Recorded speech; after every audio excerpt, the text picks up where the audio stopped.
ಜ್ಞಾನೀಚ ಭರತರ್ಷಭ. 4 ರೀತಿಯ ಭಕ್ತರನ್ನ ಕೃಷ್ಣ ಉಲ್ಲೇಖ ಮಾಡಿ, ಒಂದು ಆರ್ಥ, ಅರ್ಥಾರ್ಥಿ, ಜಿಜ್ಞಾಸು, ಜ್ಞಾನಿ ಅನ್ನುವಂಥ 4 ವಿಂಗಡೆಯನ್ನ ಮಾಡಿದನ್ ಭಕ್ತ. ಒಬ್ಬ ಆರ್ಥ ಅಂತ ಅಂದ್ರೆ ಅವನ ಒಂದು ಕಾಮನೆಗಳನ್ನ ಈಡೇರಿಸ್ಕೊಳ್ಳೋದಕ್ಕೋಸ್ಕರ ಅವನು ದೇವರ ಒಂದು ಮೊರೆಯನ್ನು ಹೋಗ್ತಾನೆ. ನನಗೆ ಏನೋ ಈ ತರ ಕಷ್ಟ ಇದೆ, ಈ ತರ ಸಂಕಟ ಇದೆ, ಅದಕ್ಕೋಸ್ಕರ ನನ್ನ ಕಾಪಾಡು ಅನ್ನುವಂತಹ ಒಂದು ಅರ್ಥದಲ್ಲಿ. ಇನ್ನು ಅರ್ಥಾರ್ಥಿ ಅಂತಂದ್ರೆ ಅವನಿಗೆ ಕಷ್ಟ ಇರೋದಿಲ್ಲ, ಆದ್ರೆ ಕಾಮನೆಗಳಿರುತ್ತೆ. ನನಗೆ ಮಗು ಬೇಕು, ನನಗೆ ಅಪಾರ್ಟ್ಮೆಂಟ್ ಆಗ್ಬೇಕು, ಅಥವಾ ಆರ್ಥಿಕವಾಗಿ ನಾನು ಬೆಳಿಬೇಕು, ಈ ರೀತಿಯ ಒಂದು ಕನಸುಗಳನ್ನ ಇಟ್ಕೊಂಡು ದೇವರ ಅಭಿಲಾಷೆ ಇಟ್ಕೊಂಡು ಅರ್ಥಾರ್ಥಿ ಅನ್ನುವಂಥದ್ದು. ಇನ್ನು ಜಿಜ್ಞಾಸು ಅಂತ ಅಂದ್ರೆ ಈ ಭೂಮಿ ಮೇಲೆ ನಾನು ಬಂದಿದ್ದೀನಿ, ಯಾರು ನನ್ನ ಈ ಭೂಮಿ ಮೇಲೆ ತಂದವರು, ಈ ಒಂದು ಸೃಷ್ಟಿ ಯಾವ ರೀತಿ ನಡೀತಾ ಇದೆ ಅನ್ನೋದೆಲ್ಲ ಅರ್ಥ ಮಾಡ್ಕೊಳ್ಳುವಂತಹ ಒಂದು ಮನಸ್ಸನ್ನ ಉಳ್ಳವರು, ಅವನಿಗೆ ಜಿಜ್ಞಾಸು ಅಂತ ಕರೆಯುವಂಥದ್ದು. ಅಂದ್ರೆ ದೇವರು ಯಾರು, ದೇವರಿಗೆ ದೇವರ ಸ್ವರೂಪ ಯಾವ ರೀತಿ ಇರುತ್ತೆ, ಅವನ ವೈಭವ ಯಾವ ರೀತಿ, ಅವನ ಗ್ಲೋರಿ ಯಾವ ರೀತಿ ಇರುತ್ತೆ ಅನ್ನೋದೆಲ್ಲವನ್ನು ಕೂಡ ತಿಳ್ಕೊಳ್ಳುವಂತಹ ಒಂದು ನಿಟ್ಟಿನಲ್ಲಿ ಅವನು ಕೆಲಸ ಮಾಡ್ತಾನೆ, ಅದಕ್ಕೆ ಜಿಜ್ಞಾಸು ಅಂತ ಕರೆಯುವಂಥದ್ದು. ಇನ್ನ ಕೊನೆಯ ಹಂತ ಬಂದು ಜ್ಞಾನಿ ಅನ್ನುವಂಥದ್ದು. ಸೊ ಈ ಜ್ಞಾನಿ ಅನ್ನುವಂಥವನಿಗೆ ಬಹಳ ಒಂದು ಪ್ರಾಮುಖ್ಯತೆ ಇದೆ. ಯಾಕೆ ಅಂತ ಅಂದ್ರೆ ಅವನು ಅರ್ತಿರ್ತಾನೆ. ಯಾರನ್ನ ಅರ್ತಿರ್ತಾನೆ ಅಂತಂದ್ರೆ ಭಗವಂತನ ಅರ್ತಿರ್ತಾನೆ. ಓಕೆ, ಭಗವಂತ ಅಂದ್ರೆ ಈ ರೀತಿ ಭಗವಂತ ಇರ್ತಾನೆ, ಅಂದ್ರೆ ಜಿಜ್ಞಾಸು ಆಗಿ ಎಲ್ಲಾ ಶಾಸ್ತ್ರಗಳ ಒಂದು ಅಧ್ಯಯನವನ್ನು ಮಾಡಿ ಅವನು ಚೆನ್ನಾಗಿ ಭಗವಂತನ ಅರ್ಥ ಮಾಡ್ಕೊಂಡಿರ್ತಾನೆ. ಅಂಥವನು ಜ್ಞಾನಿ ಅಂತ ಭಗವದ್ಗೀತೆಯಲ್ಲಿ ಕೃಷ್ಣ ಹೇಳ್ತಾನೆ. ಅಂಥವ್ರು ನನಗೆ ತುಂಬಾ ಪ್ರಿಯವಾದವನು ಅಂತಲೂ ಕೂಡ ಕೃಷ್ಣ ವ್ಯಾಖ್ಯಾನವನ್ನು ಮಾಡ್ತಾನೆ. ಸೊ ಇಲ್ಲಿ ಈ ಒಂದು ನಾಮ ಚತುರಾತ್ಮ ಅಂತ ಅಂದ್ರೆ ಏನಂದ್ರೆ ಒಬ್ಬ ಜೀವಾತ್ಮನನ್ನ ಪರಮಾತ್ಮನಡಿಗೆ ಕರ್ಕೊಂಡು ಹೋಗುವಂತಹ ಸ್ತರಗಳು ಅಥವಾ ಸ್ಥಿತಿಗೆ ನಾವು ಅವನಿಗೆ ಚತುರಾತ್ಮ ಅನ್ನುವಂಥ ಒಂದು ಅರ್ಥವನ್ನು, ಚತುರ್ ಅಂತಂದ್ರೆ 4 ಅಂತ ಅರ್ಥ. ಸೊ 4 ಸ್ತರದಲ್ಲಿ ಅವನು ಕರ್ಕೊಂಡು ಹೋಗ್ತಾನೆ. ಅದ್ ಯಾವ್ಯಾವ್ದು ಅನ್ನೋದನ್ನ ಮುಂದಿನ ಒಂದು ಇದ್ರಲ್ಲೂ ಕೂಡ ನಾವು ಬರುತ್ತೆ ಅದು ನಮ್ಗೆ. ಸೊ ವಾಸುದೇವನ ಒಂದು ಅವತಾರವನ್ನ ಎತ್ತಿ ಯಾವ ರೀತಿ ಅವನು ಮುಂದಿನ ನಾಮ ಅದನ್ನೇ ಮಾತಾಡುತ್ತೆ. ಚತುರಾತ್ಮ ಅಂತ ಆದ್ಮೇಲೆ ಚತುರ್ವ್ಯೂಹ ಅಂತ ಬರುತ್ತೆ. ಆಗ ಚತುರಾತ್ಮ ಮತ್ತೆ ಚತುರ್ವ್ಯೂಹಕ್ಕೆ ಇರುವಂತಹ ಒಂದು ಸಂಬಂಧವನ್ನ ನಾನು ನಿಮ್ಗೆ ಹೇಳ್ತಾ ಹೋಗ್ತೀನಿ. ಇವತ್ತಿನ ಮಟ್ಟಿಗೆ ಅಂದ್ರೆ ಈಗಿನ ಮಟ್ಟಿಗೆ ಒಬ್ಬ ಜೀವಾತ್ಮ ಪರಮಾತ್ಮನಾಗಿ ಬದಲಾಗ್ಬೇಕು ಅಂದಾಗ ಆ ಶಕ್ತಿ ಏನಿದೆಯಲ್ಲ, ಅಂದ್ರೆ ಮುಕ್ತಿಯನ್ನ ದಯಪಾಲಿಸುವಂತಹ ಶಕ್ತಿನೂ ಕೂಡ ಅವನದೇ ಆಗಿರುತ್ತೆ ಅನ್ನೋದನ್ನ ಅರ್ಥೈಸ್ಕೊಳ್ಳೋಣ. ಸೊ ಯಾವ 4 ಸ್ತರಗಳು ಅಂತಾನು ಇವೆಲ್ಲ ಹೇಳ್ಬಿಡ್ತೀನಿ. ಒಂದೊಂದು ಸ್ಥಿತಿಯಲ್ಲೂ ಕೂಡ ಅಂದ್ರೆ ಸೃಷ್ಟಿ, ಸ್ಥಿತಿ, ಲಯ ಏನು ಮೂರನ್ನೂ ಕೂಡ ಅವನು ಪಾತ್ರಧಾರಿಯಾಗಿ ಸೂತ್ರಧಾರಿಯಾಗಿ ಏನ್ ಮಾಡ್ತಾನೆ, ಸೃಷ್ಟಿಯಲ್ಲಿ 4 ವಿಧಗಳನ್ನ ತಗೊಂತಾನೆ. ವಿಷ್ಣು ಪುರಾಣದಲ್ಲಿ ಬರುವಂತಹ ಒಂದು ಶ್ಲೋಕ ಇದು. ಬ್ರಹ್ಮಾಧ್ಯಕ್ಷಾಯ ಕಾಲಸ್ಥೈವಾಖಿಲಾ ಜಂತವಃ ವಿಭೂತಯೋ ಹರೇರಥ ಜಗತ ಸೃಷ್ಟಿಹಿತ ಅಂತ ಒಂದು ಶ್ಲೋಕ ಬರುತ್ತೆ ವಿಷ್ಣು ಪುರಾಣದಲ್ಲಿ ಬರುವಂತಹ ಒಂದು ಶ್ಲೋಕ. ಏನಿದು ಅಂತ ಅಂದ್ರೆ ಸೃಷ್ಟಿಯ ಒಂದು ಸ್ಥಿತಿಯಲ್ಲಿ 4 ಸ್ತರಗಳಾಗಿ ಅಂದ್ರೆ 4 ರೂಪಗಳನ್ನ ತಗೊಂಡು 4 ಸ್ಥಿತಿಯಲ್ಲಿ ಅವನು ನಿಯಂತ್ರಣವನ್ನು ಮಾಡ್ತಾನೆ ಅಂತ. ಒಂದು ಬ್ರಹ್ಮನ, ಇಡೀ ಸೃಷ್ಟಿ ಯಾವ ರೀತಿ ಆಗಿದೆ, ಬ್ರಹ್ಮನಿಂದ ಆಗಿದೆ ಅಲ್ವಾ. ಸೊ ಬ್ರಹ್ಮನ ಒಂದು ಸ್ಥಿತಿಯನ್ನ ತಗೊಂಡು ಅವನು ಈ ಸೃಷ್ಟಿಯನ್ನ ನಿಯಂತ್ರಣ ಮಾಡ್ತಾನೆ ಅನ್ನೋದು ಅವನು ಮೊದಲಿಗ. ಇನ್ನ ಪ್ರಜಾಪತಿ, ಬ್ರಹ್ಮನ ಪುತ್ರರು ಅಂದ್ರೆ ಬ್ರಹ್ಮನ ಒಂದು ಸೃಷ್ಟಿಯಿಂದ ಆದವರು ಪ್ರಜಾಪತಿಗಳು. ಸೊ ಆ ಪ್ರಜಾಪತಿಯ ಒಂದು ಸ್ಥಿತಿಯನ್ನ ತಗೊಂಡು ಇಡೀ ಸೃಷ್ಟಿಯನ್ನ ಮಾಡ್ದ ಅನ್ನುವಂಥದ್ದು. ಇನ್ನು ಮೂರನೇದು ಬಂದು ಕಾಲ. ನಿಮ್ಗೆಲ್ಲರೂ ಕೂಡ ಗೊತ್ತಿದೆ ಕಾಲ ಅಂದ್ರೆ ಏನು ಅಂತ. ಅದು ಕೂಡ ವಿಷ್ಣುವಿನ ಒಂದು ಸ್ಥಿತಿನೇ ಅಂತಾನೆ ಹೇಳ್ಬೋದು. ಇನ್ನ ಮಿಕ್ಕಿದ ಎಲ್ಲಾ ಜೀವಿಗಳಿಗೂ ನಾಲ್ಕನೇ ಒಂದು ಸ್ತರವನ್ನ ತಗೊಂಡು ಸೃಷ್ಟಿಯನ್ನ ಮಾಡ್ದ ಬ್ರಹ್ಮ. ಅಂದ್ರೆ ವಿಷ್ಣು ಬ್ರಹ್ಮನ ಮುಖೇನ ಸೃಷ್ಟಿಯನ್ನ ಮಾಡ್ದ ಅನ್ನುವಂಥದ್ದು ವಿಷ್ಣು ಪುರಾಣದಲ್ಲಿ ಹೇಳುವಂಥದ್ದು. ಸೊ ಇದು ಬರೀ ಸೃಷ್ಟಿನಲ್ಲಿ 4 ಸ್ತರ ಆಯ್ತು, ಬ್ರಹ್ಮ, ಪ್ರಜಾಪತಿ, ಕಾಲ ಮತ್ತೆ ಇತರ ಜೀವಿಗಳು ಅಂತ. ಹಾಗೆ ಸ್ಥಿತಿನಲ್ಲೂ ಕೂಡ 4 ಸ್ತರವನ್ನ ತಗೊಂಡಿದ್ದಾನೆ. ನಿಮ್ಗೆಲ್ಲರೂ ಗೊತ್ತಿರೋ ಹಾಗೆ ಬ್ರಹ್ಮಗೆ ಸೃಷ್ಟಿ ಅಂತ ಅಂದಾಗ ಸ್ಥಿತಿಗೆ ವಿಷ್ಣು ಅಂತ ಬರುತ್ತೆ, ಪ್ರಳಯಕ್ಕೆ ಬಂದು ರುದ್ರ ಅಥವಾ ಶಿವ ಅಂತ ಬರ್ತಾರೆ.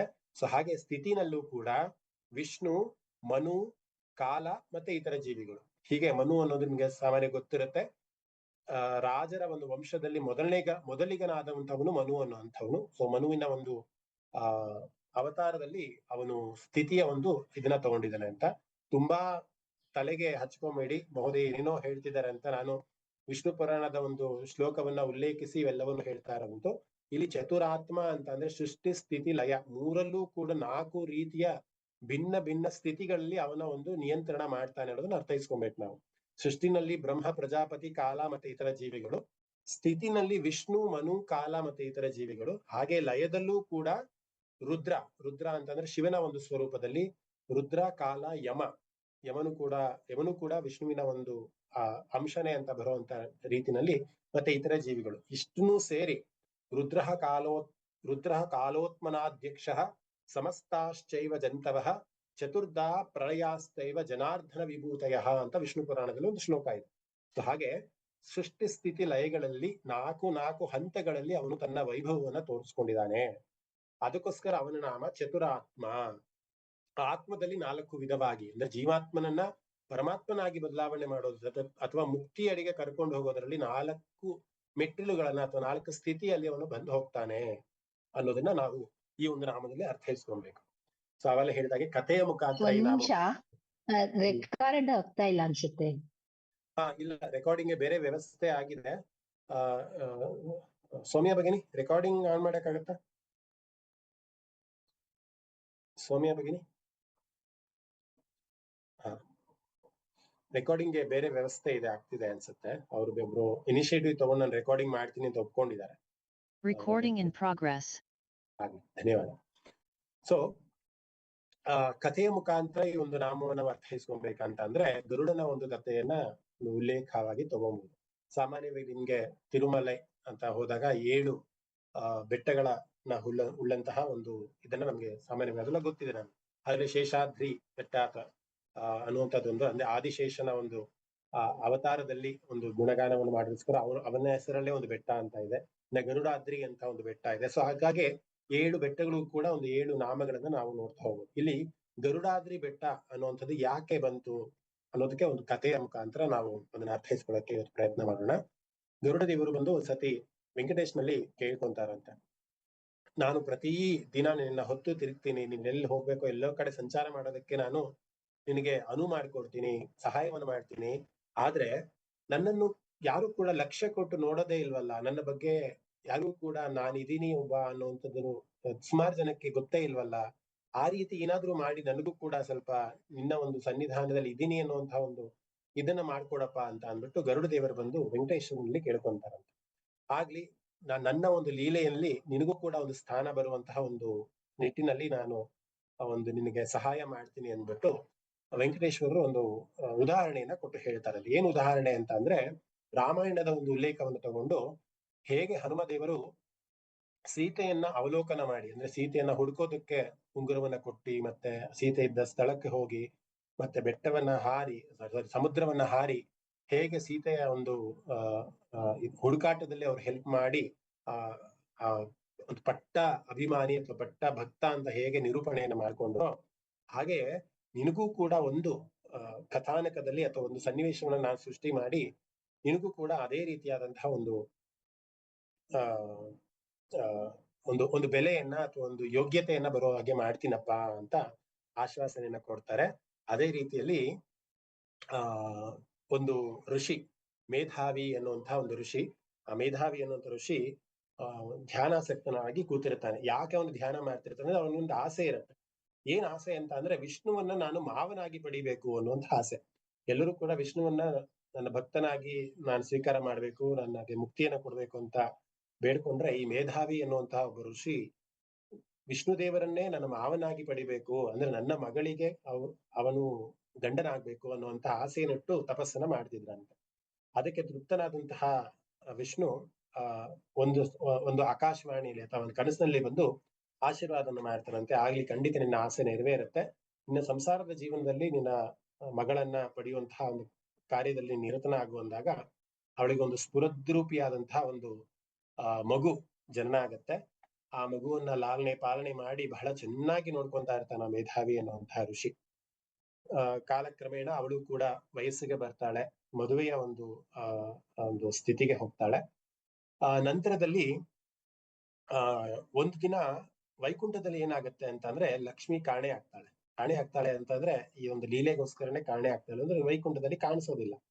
ಆಗ ವಿಷ್ಣು ಬಂದ್ಬಿಟ್ಟು ಗರುಡ ದೇವರನ್ನ ಕೇಳ್ತಾಳೆ, ನನ್ನ ಹೆಂಡತಿಯಾದಂತಹ ಲಕ್ಷ್ಮಿ ಕಾಣ್ತಾ ಇಲ್ಲ, ಎಲ್ಲಿ ಹೋಗಿದ್ದಾಳೋ ಏನೋ ಗೊತ್ತಿಲ್ಲ, ದಯವಿಟ್ಟು ಹುಡುಕೊಂಡ್ ಬಾ ನೀನು ಅಂತ ಗರುಡ ದೇವರನ್ನ ಕರೆದು ಆಜ್ಞೆಯನ್ನ ಮಾಡ್ತಾರೆ.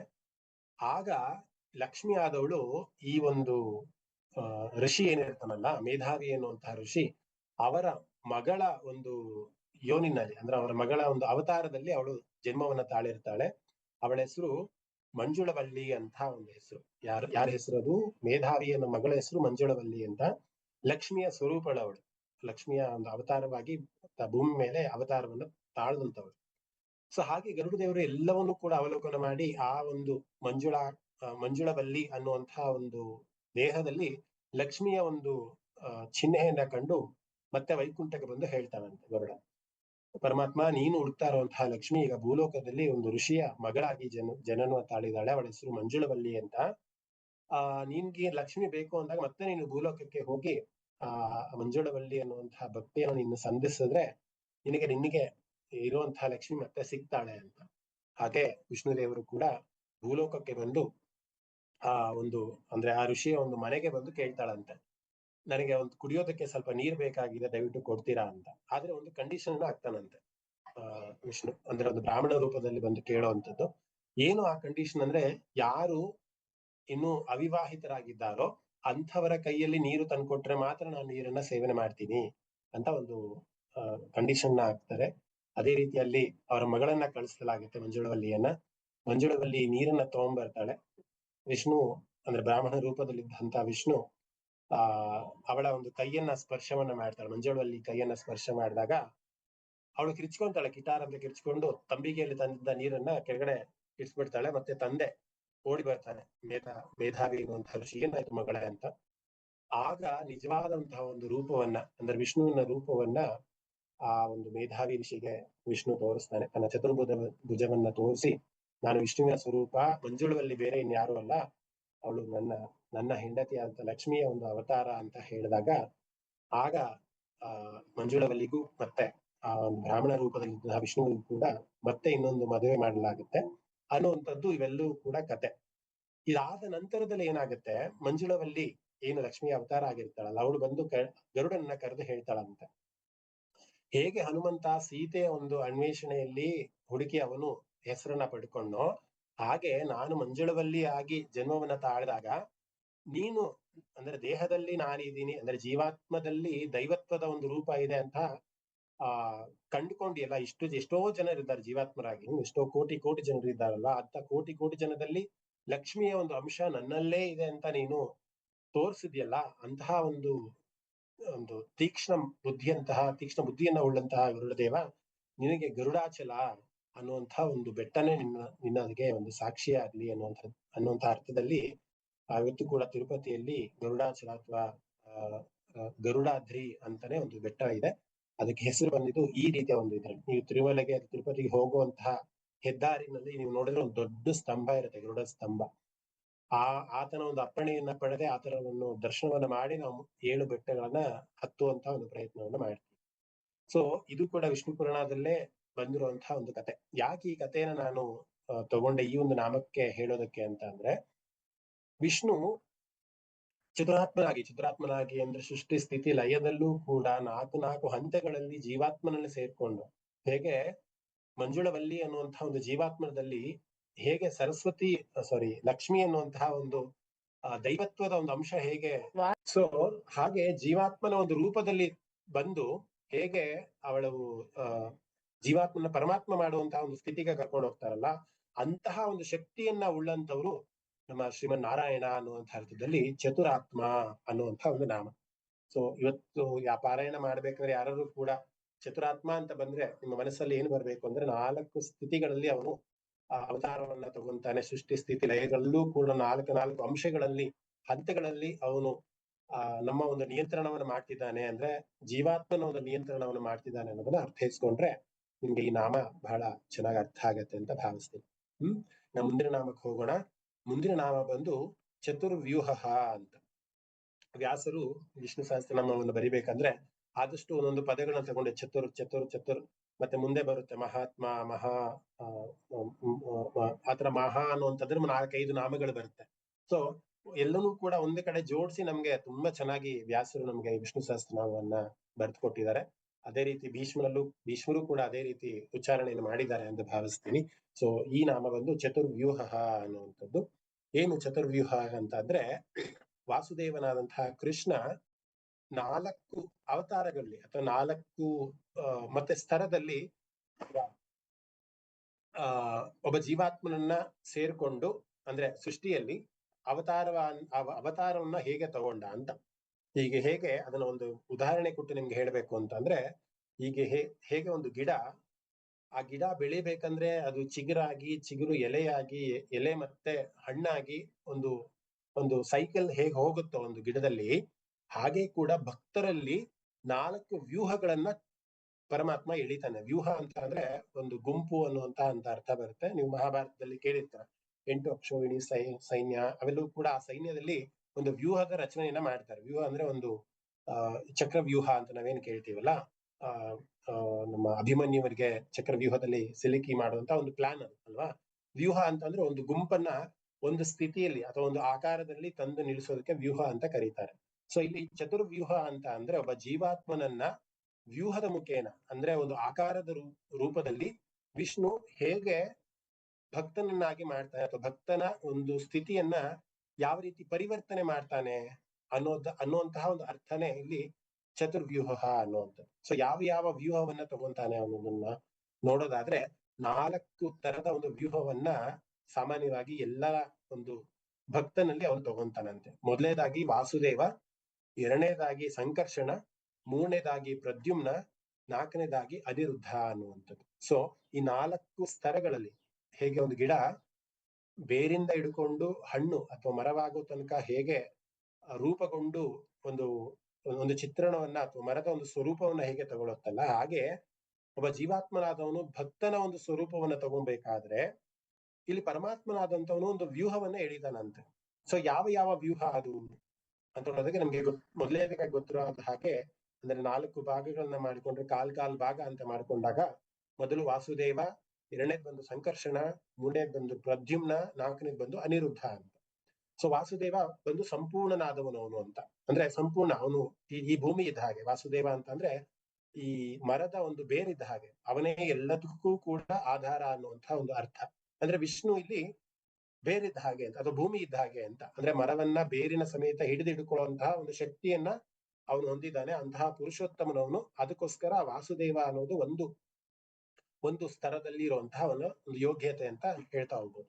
ಇನ್ನ ಮುಂದೆ ಸಂಕರ್ಷಣ ಅನ್ನುವಂಥದ್ದು. ಸಂಕರ್ಷಣ ಅಂತ ಅಂದ್ರೆ ಆ ವಾಸುದೇವನ ಒಂದು ಅವತಾರವಾಗೇ ಇರುವಂತಹ ಈ ಬಲರಾಮ ಅಂತ ನಾವೇನ್ ಹೇಳ್ತೀವಲ್ಲ, ಆ ಬಲರಾಮನ ಒಂದು ರೂಪ ಅಂತ ಆಗಿರುವುದು. ಅಂದ್ರೆ ಅಲ್ಲಿ ಅವನು ದೈಹಿಕವಾಗಿ ಬೇರೆ ಒಂದು ಇದನ್ನ ತಗೊಂಡಿರೋದು, ಅಣ್ಣನಾಗಿ ಜನ್ಮವನ್ನ ತಾಳದವನು ಅಂತ ನಾವು ಅರ್ಥೈಸ್ಕೊಬಹುದು. ಆದ್ರೆ ಶಕ್ತಿ ಬಂದು, ಅಂದ್ರೆ ಬಲರಾಮನಿಗೆ ಶಕ್ತಿ ಬಂದು ಆ ವಾಸುದೇವನೇ ಆಗಿದ್ದ ಅನ್ನುವಂಥದ್ದು ಅವನಿಗೆ ಒಂದು ಸ್ತರವನ್ನ ಕೊಟ್ಟರು.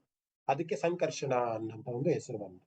ಇನ್ನ ಪ್ರದ್ಯುಮ್ನ ಅನ್ನುವಂಥದ್ದು ಇನ್ನೊಂದು ಹೆಸರು. ಪ್ರದ್ಯುಮ್ನ ಬಂದು ಕೃಷ್ಣನ ಮಗನಿಗೆ ಪ್ರದ್ಯುಮ್ನ ಅಂತ ಕರೀತಾರೆ. ನಿಮ್ಗೆ ಕಥೆಯ ಮುಖಾಂತರನೇ ಈ ಒಂದು ಇದನ್ನೆಲ್ಲವೂ ಕೂಡ ಎಕ್ಸ್ಪ್ಲೇನ್ ಮಾಡ್ಕೊಂಡು, ಬಲರಾಮನ ಕಥೆ ನಿಮ್ಗೆ ಸಾಮಾನ್ಯವಾಗಿ ಗೊತ್ತೇ ಇದೆ, ಯಾರು ಬಲರಾಮ ಅಂತ. ಮತ್ತೆ ವಾಸುದೇವನ ಕಥೆಯೂ ಕೂಡ ಗೊತ್ತಿರುತ್ತೆ. ಆದ್ರೆ ಪ್ರದ್ಯುಮ್ನ ಕಥೆ ನಿಮ್ಗೆ ಸಾಮಾನ್ಯವಾಗಿ ಅಷ್ಟು ಗೊತ್ತಿರೋದಿಲ್ಲ. ಪ್ರದ್ಯುಮ್ನ ಬಂದು ರುಕ್ಮಿಣಿ ದೇವಿಯ ಮಗನಾಗಿ ಜನಿಸುವಂಥವನು ಪ್ರದ್ಯುಮ್ನ. ಅವನು ಮಗನಾಗಿ ಜನಿಸಿದ್ರು ಕೂಡ ಏನಾಗತ್ತೆ, ಶಬರಾಸುರ ಅಂತ ಒಬ್ಬ ರಾಕ್ಷಸ ಬಂದು ಈ ಪ್ರದ್ಯುಮ್ನನ್ನ ಅಪಹರಿಸ್ಬಿಡ್ತಾನೆ. ಆದ್ರೆ ಅವನೇ ಅಪಹರಿಸಿರೋದು ಅಂತ ಗೊತ್ತಾಗ್ಬಾರದು ಅಂತ ಅನ್ಬಿಟ್ಟು ಏನ್ ಮಾಡ್ತಾನೆ, ಒಂದು ಸಮುದ್ರಕ್ಕೆ ಪ್ರದ್ಯುಮ್ನನ್ನ ಎಸ್ತ್ ಬಿಡ್ತಾನೆ. ಯಾರು? ಶಂಬರಾಸುರ ಅನ್ನುವಂತಹ ಒಬ್ಬ ರಾಕ್ಷಸ ಪ್ರದ್ಯುಮ್ನನ್ನ ಅಪಹರಣ ಮಾಡಿ ಸಮುದ್ರಕ್ಕೆ ಎಸ್ತ್ ಬಿಡ್ತಾನೆ. ಆ ಸಮುದ್ರದಲ್ಲಿದ್ದಂತಹ ಮೀನುಗಾರರು ಏನ್ ಮಾಡ್ತಾರೆ, ಪತ್ತೆ ಮಾಡಿ ಪ್ರದ್ಯುಮ್ನನ್ನ ಮತ್ತೆ ಶಂಬರಾಸುರ ಹತ್ರನೇ ತಂದು ಬಿಡ್ತಾರೆ. ನೋಡಿ, ನಿಮ್ಮ ಪ್ರಾಂತ್ಯದಲ್ಲಿ ಇರುವಂತಹ ಸಮುದ್ರದಲ್ಲಿ ಯಾವುದೋ ಒಂದು ಮಗು ಕಾಣಿಸ್ಕೊಂತು, ಅದಕ್ಕೆ ನಿಮಗೆ ತಂದು ಕೊಟ್ಟೆ ಅಂತ. ಹಾಗೆ ಅವನು ಶಂಬರಾಸುರ ಹತ್ರನೇ ಸುಮಾರು ವರ್ಷಗಳ ಕಾಲ ಬೆಳೀತಾನೆ. ಒಂದು ಮಟ್ಟದಲ್ಲಿ, ಯಾಕಂದ್ರೆ ಅವನ ಆತ್ಮ ತುಂಬಾ ಪರಿಶುದ್ಧವಾದ್ರಿಂದ ಅವನಿಗೆ ಗೊತ್ತಾಗತ್ತೆ, ಓ ಇವನು ಅಸುರ, ಇವನು ದೈವತ್ವ ಅನ್ನೋದು ಇವನಲ್ಲಿಲ್ಲ, ಆಸುರತ್ವ ಅನ್ನೋದು ಇವನಲ್ಲಿ ಇದೆ ಅನ್ನುವಂತಹ ಒಂದು ಚಿಂತನೆ ಬಂದಾಗ ಒಂದು ದಿನ ಪ್ರದ್ಯುಮ್ನೇ ಶಬರಾಸುರನ್ನ ಸಂಹಾರವನ್ನು ಮಾಡಿ, ಅದನ್ನ ಯಾರು ಹೇಳ್ತಾರೆ ಅಂದ್ರೆ ರತಿದೇವಿ ನಿಮಗೆ ಗೊತ್ತಲ್ವಾ, ಅವಳೊಂದು ಕಾಮದೇವನ ಒಂದು ಪತ್ನಿ ಆಗಿರ್ತಾಳೆ. ಅವಳು ಗುರುತು ಹಿಡಿತಾಳೆ, ಓ ಇವನು ಕೃಷ್ಣನ ಮಗ ಪ್ರದ್ಯುಮ್ನ ಅಂತ. ಗುರುತು ಹಿಡಿದು ಅವನನ್ನ ಮತ್ತೆ ಬಂದು ಬುದ್ಧಿ ಹೇಳ್ತಾಳೆ, ನೀನು ಬೆಳೀತಾ ಇರುವಂತಹ ಜಾಗ ದೈವತ್ವದಲ್ಲ, ಆಸುರಿ ಪ್ರವೃತ್ತಿಯನ್ನು ನೀನು ಪಡ್ಕೊಂತೀಯ, ಅವನೊಬ್ಬ ದೊಡ್ಡ ರಾಕ್ಷಸ, ನಿನ್ನ ತಂದೆ ಬಂದು ಶ್ರೀಕೃಷ್ಣ ಪರಮಾತ್ಮ ಅಂತ ಹೇಳಿದಾಗ ಪ್ರದ್ಯುಮ್ನ ಬಂದು ಶಬರಾಸುರನ ಒಂದು ಅಂತ್ಯವನ್ನ ಮಾಡಿ ಮತ್ತೆ ಕೃಷ್ಣನ ಜಾಗಕ್ಕೆ ಹೋಗ್ತಾರೆ. ಯಾಕೆ ಪ್ರದ್ಯುಮ್ನಾಗಿ ಅವನು ಅವತಾರವನ್ನ ತಾಳ್ಬೇಕಾಗಿತ್ತು ಅಂತ ಅಂದ್ರೆ, ಕೃಷ್ಣನ ಮಗನಾಗಿ ಯಾಕೆ ಅವತಾರವನ್ನ ತಾಳ್ಬೇಕಾಗಿತ್ತು ಅಂತ ಅಂದ್ರೆ, ಇಲ್ಲಿ ಶಬರಾಸುರನನ್ನ ಸಂಹಾರ ಮಾಡ್ಬೇಕಾಗಿತ್ತು.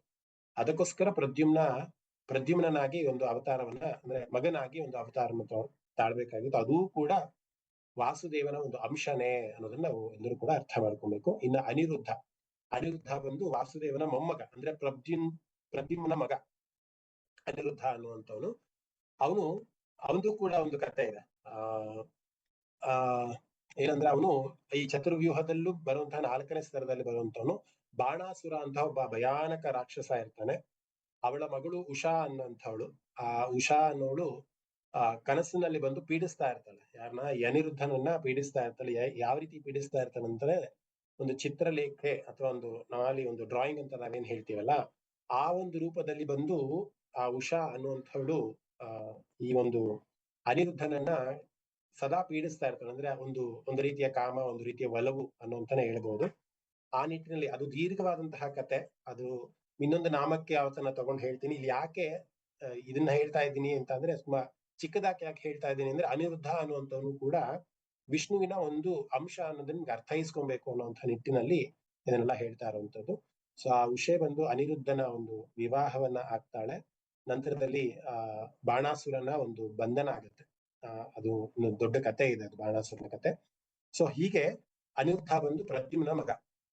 ಸೊ 4 ಸ್ತರದಲ್ಲಿ ಈ ನಾಮವನ್ನ ನಾವು ಅರ್ಥೈಸ್ಕೊಬೇಕು ಅಂತ ಅಂದ್ರೆ, 4 ಸ್ತರದಲ್ಲಿ ನಾವು ವ್ಯೂಹವನ್ನ ರಚನೆ ಮಾಡ್ತಾನೆ ಅಂತ. ಯಾರಿಗೆ ವ್ಯೂಹವನ್ನ ರಚನೆ ಮಾಡ್ತಾನೆ ಅಂದ್ರೆ, ಭಕ್ತನಿಗೆ 4 ಸ್ತರದಲ್ಲಿ ವ್ಯೂಹವನ್ನ ರಚನೆ ಮಾಡಿ ಆ ಭಕ್ತನನ್ನ ಹೋಲಿಸ್ಕೊಂತಾನೆ, ಅಥವಾ ಭಕ್ತನಿಗೆ ಮುಕ್ತಿಯನ್ನ ಕೊಡ್ತಾನೆ. ಅದಕ್ಕೋಸ್ಕರ ಅವನಿಗೆ ಚತುರ್ವ್ಯೂಹ ಅಂತ ಕರಿತೀವಿ ಅಂತ ನಾವು ಅರ್ಥೈಸ್ಕೊಬಹುದು. ಯಾವ ಸ್ತರದಲ್ಲಿ ಅಂದ್ರೆ, ವಾಸುದೇವ, ಸಂಕರ್ಷಣ, ಪ್ರದ್ಯುಮ್ನ ಮತ್ತೆ ಅನಿರುದ್ಧ. ಸೊ ಇವೆಲ್ಲರೂ ಕೂಡ, ಈಗ ಪ್ರದ್ಯುಮ್ನ ಕತೆ ಹೇಳಿದೆ ಅಥವಾ ಅನಿರುದ್ಧನ ಕಥೆನೂ ಕೂಡ ಯಾಕೆ ಚಿಕ್ಕದಾಗಿ ಹೇಳಿದೆ ಅಂತಂದ್ರೆ, ಎಲ್ಲರೂ ಕೂಡ ಒಂದು ಕಾರಣ ಇರುತ್ತೆ.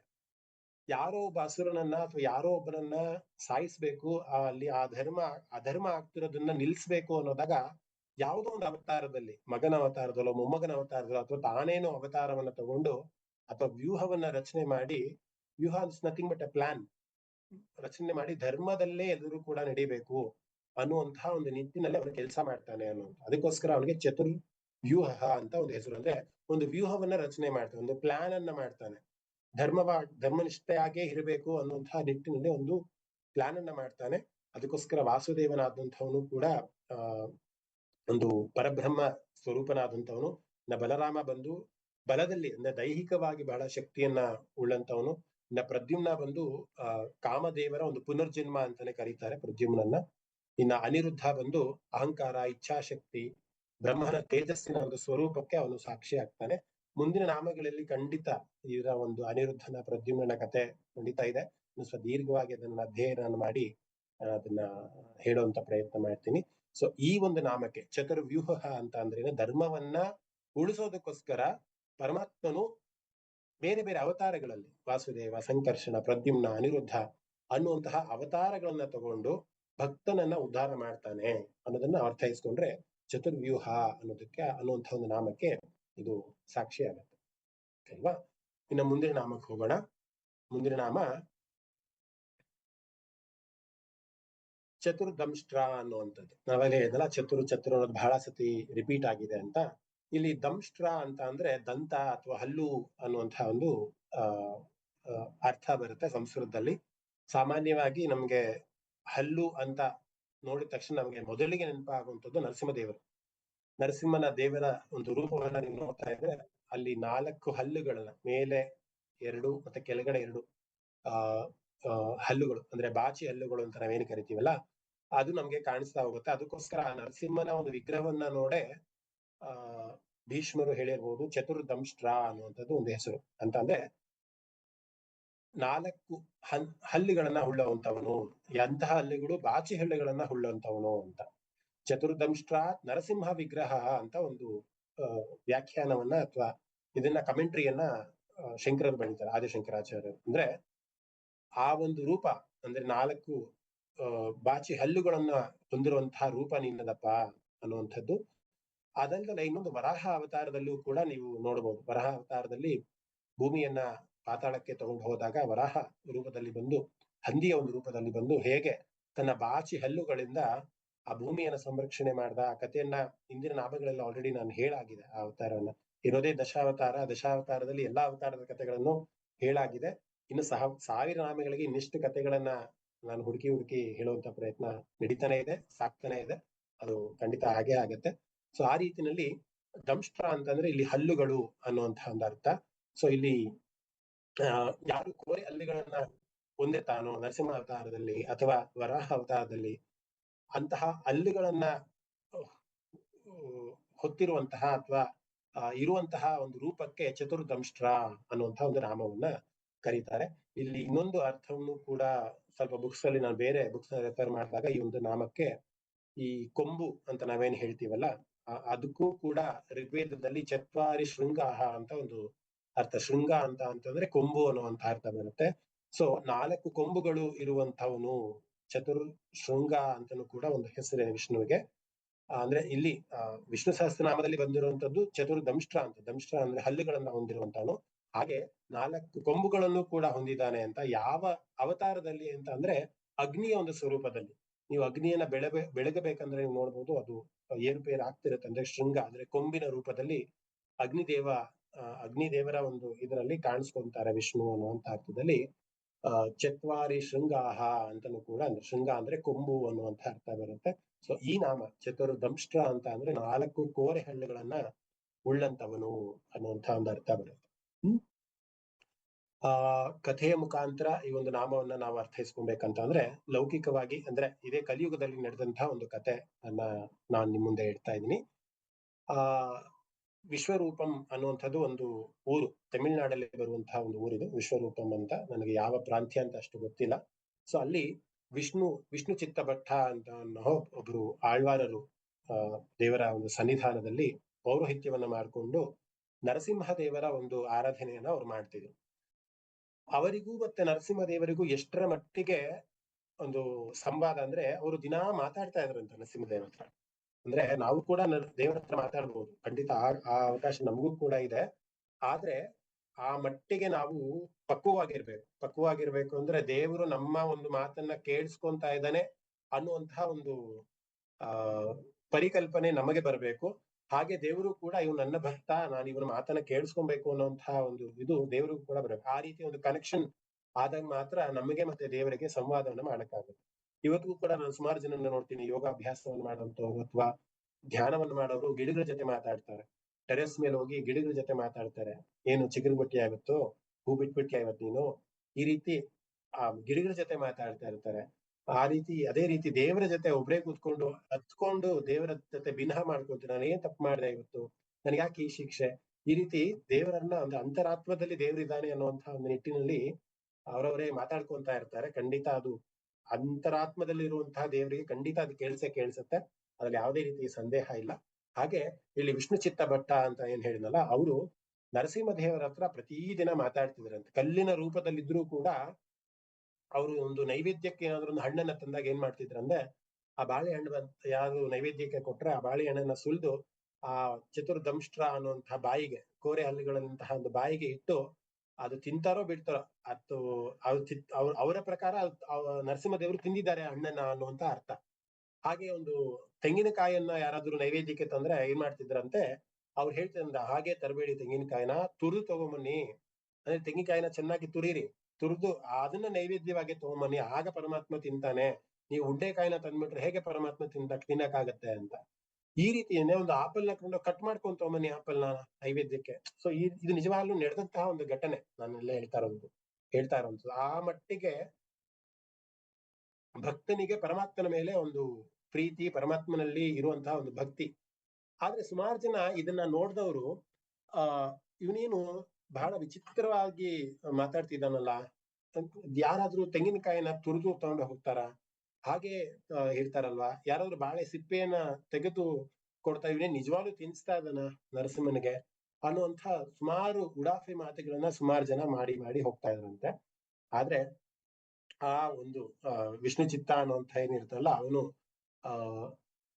ಪ್ರತಿದಿನ ನೈವೇದ್ಯಕ್ಕೆ ಮಾಡ್ತಿರ್ಬೇಕಂದ್ರೆ ಪ್ರತಿಯೊಂದನ್ನು ಕೂಡ ಅದೇ ಒಂದು ನಿಟ್ಟಿನಲ್ಲಿ ಮಾಡ್ತಾ ಇದ್ದಂತೆ. ಒಂದೇ ಒಂದು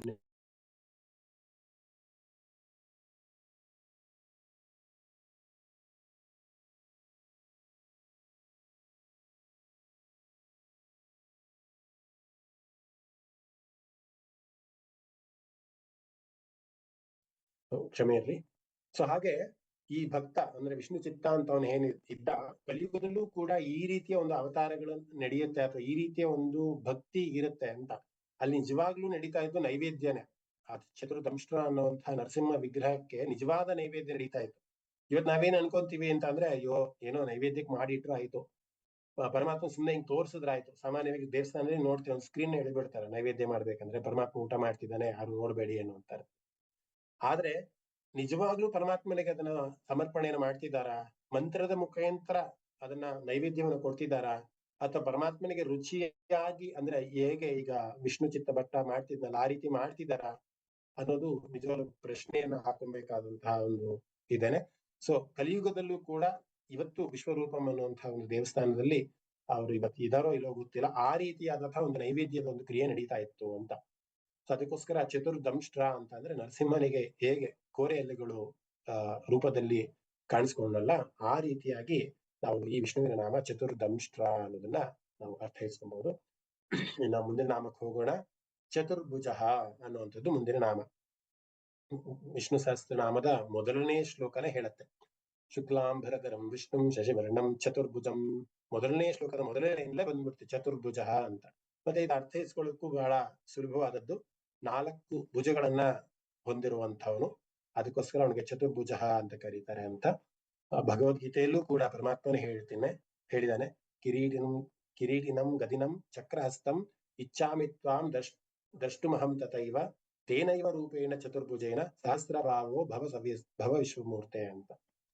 ವಿಶ್ವರೂಪ ದರ್ಶನವನ್ನ ಕೊಟ್ಟಾಗ ಪರಮಾತ್ಮ ಅರ್ಜುನನಿಗೆ ವಿಶ್ವರೂಪ ದರ್ಶನವನ್ನ ಕೊಟ್ಟಾಗ ಅವನ ವರ್ಣನೆಯನ್ನ ಮಾಡಿದಾಗ ಅವನದಿಷ್ಟು ಕಾಲ, ಒಂದು 10 ನಿಮಿಷಗಳ ಕಾಲ ಆ ಭಯಾನಕವಾದಂತಹ ರೂಪವನ್ನ ನೋಡಿ ಅರ್ಜುನಿಗೆ ತಡ್ಕೊಳಕ್ ಆಗಿಲ್ಲ.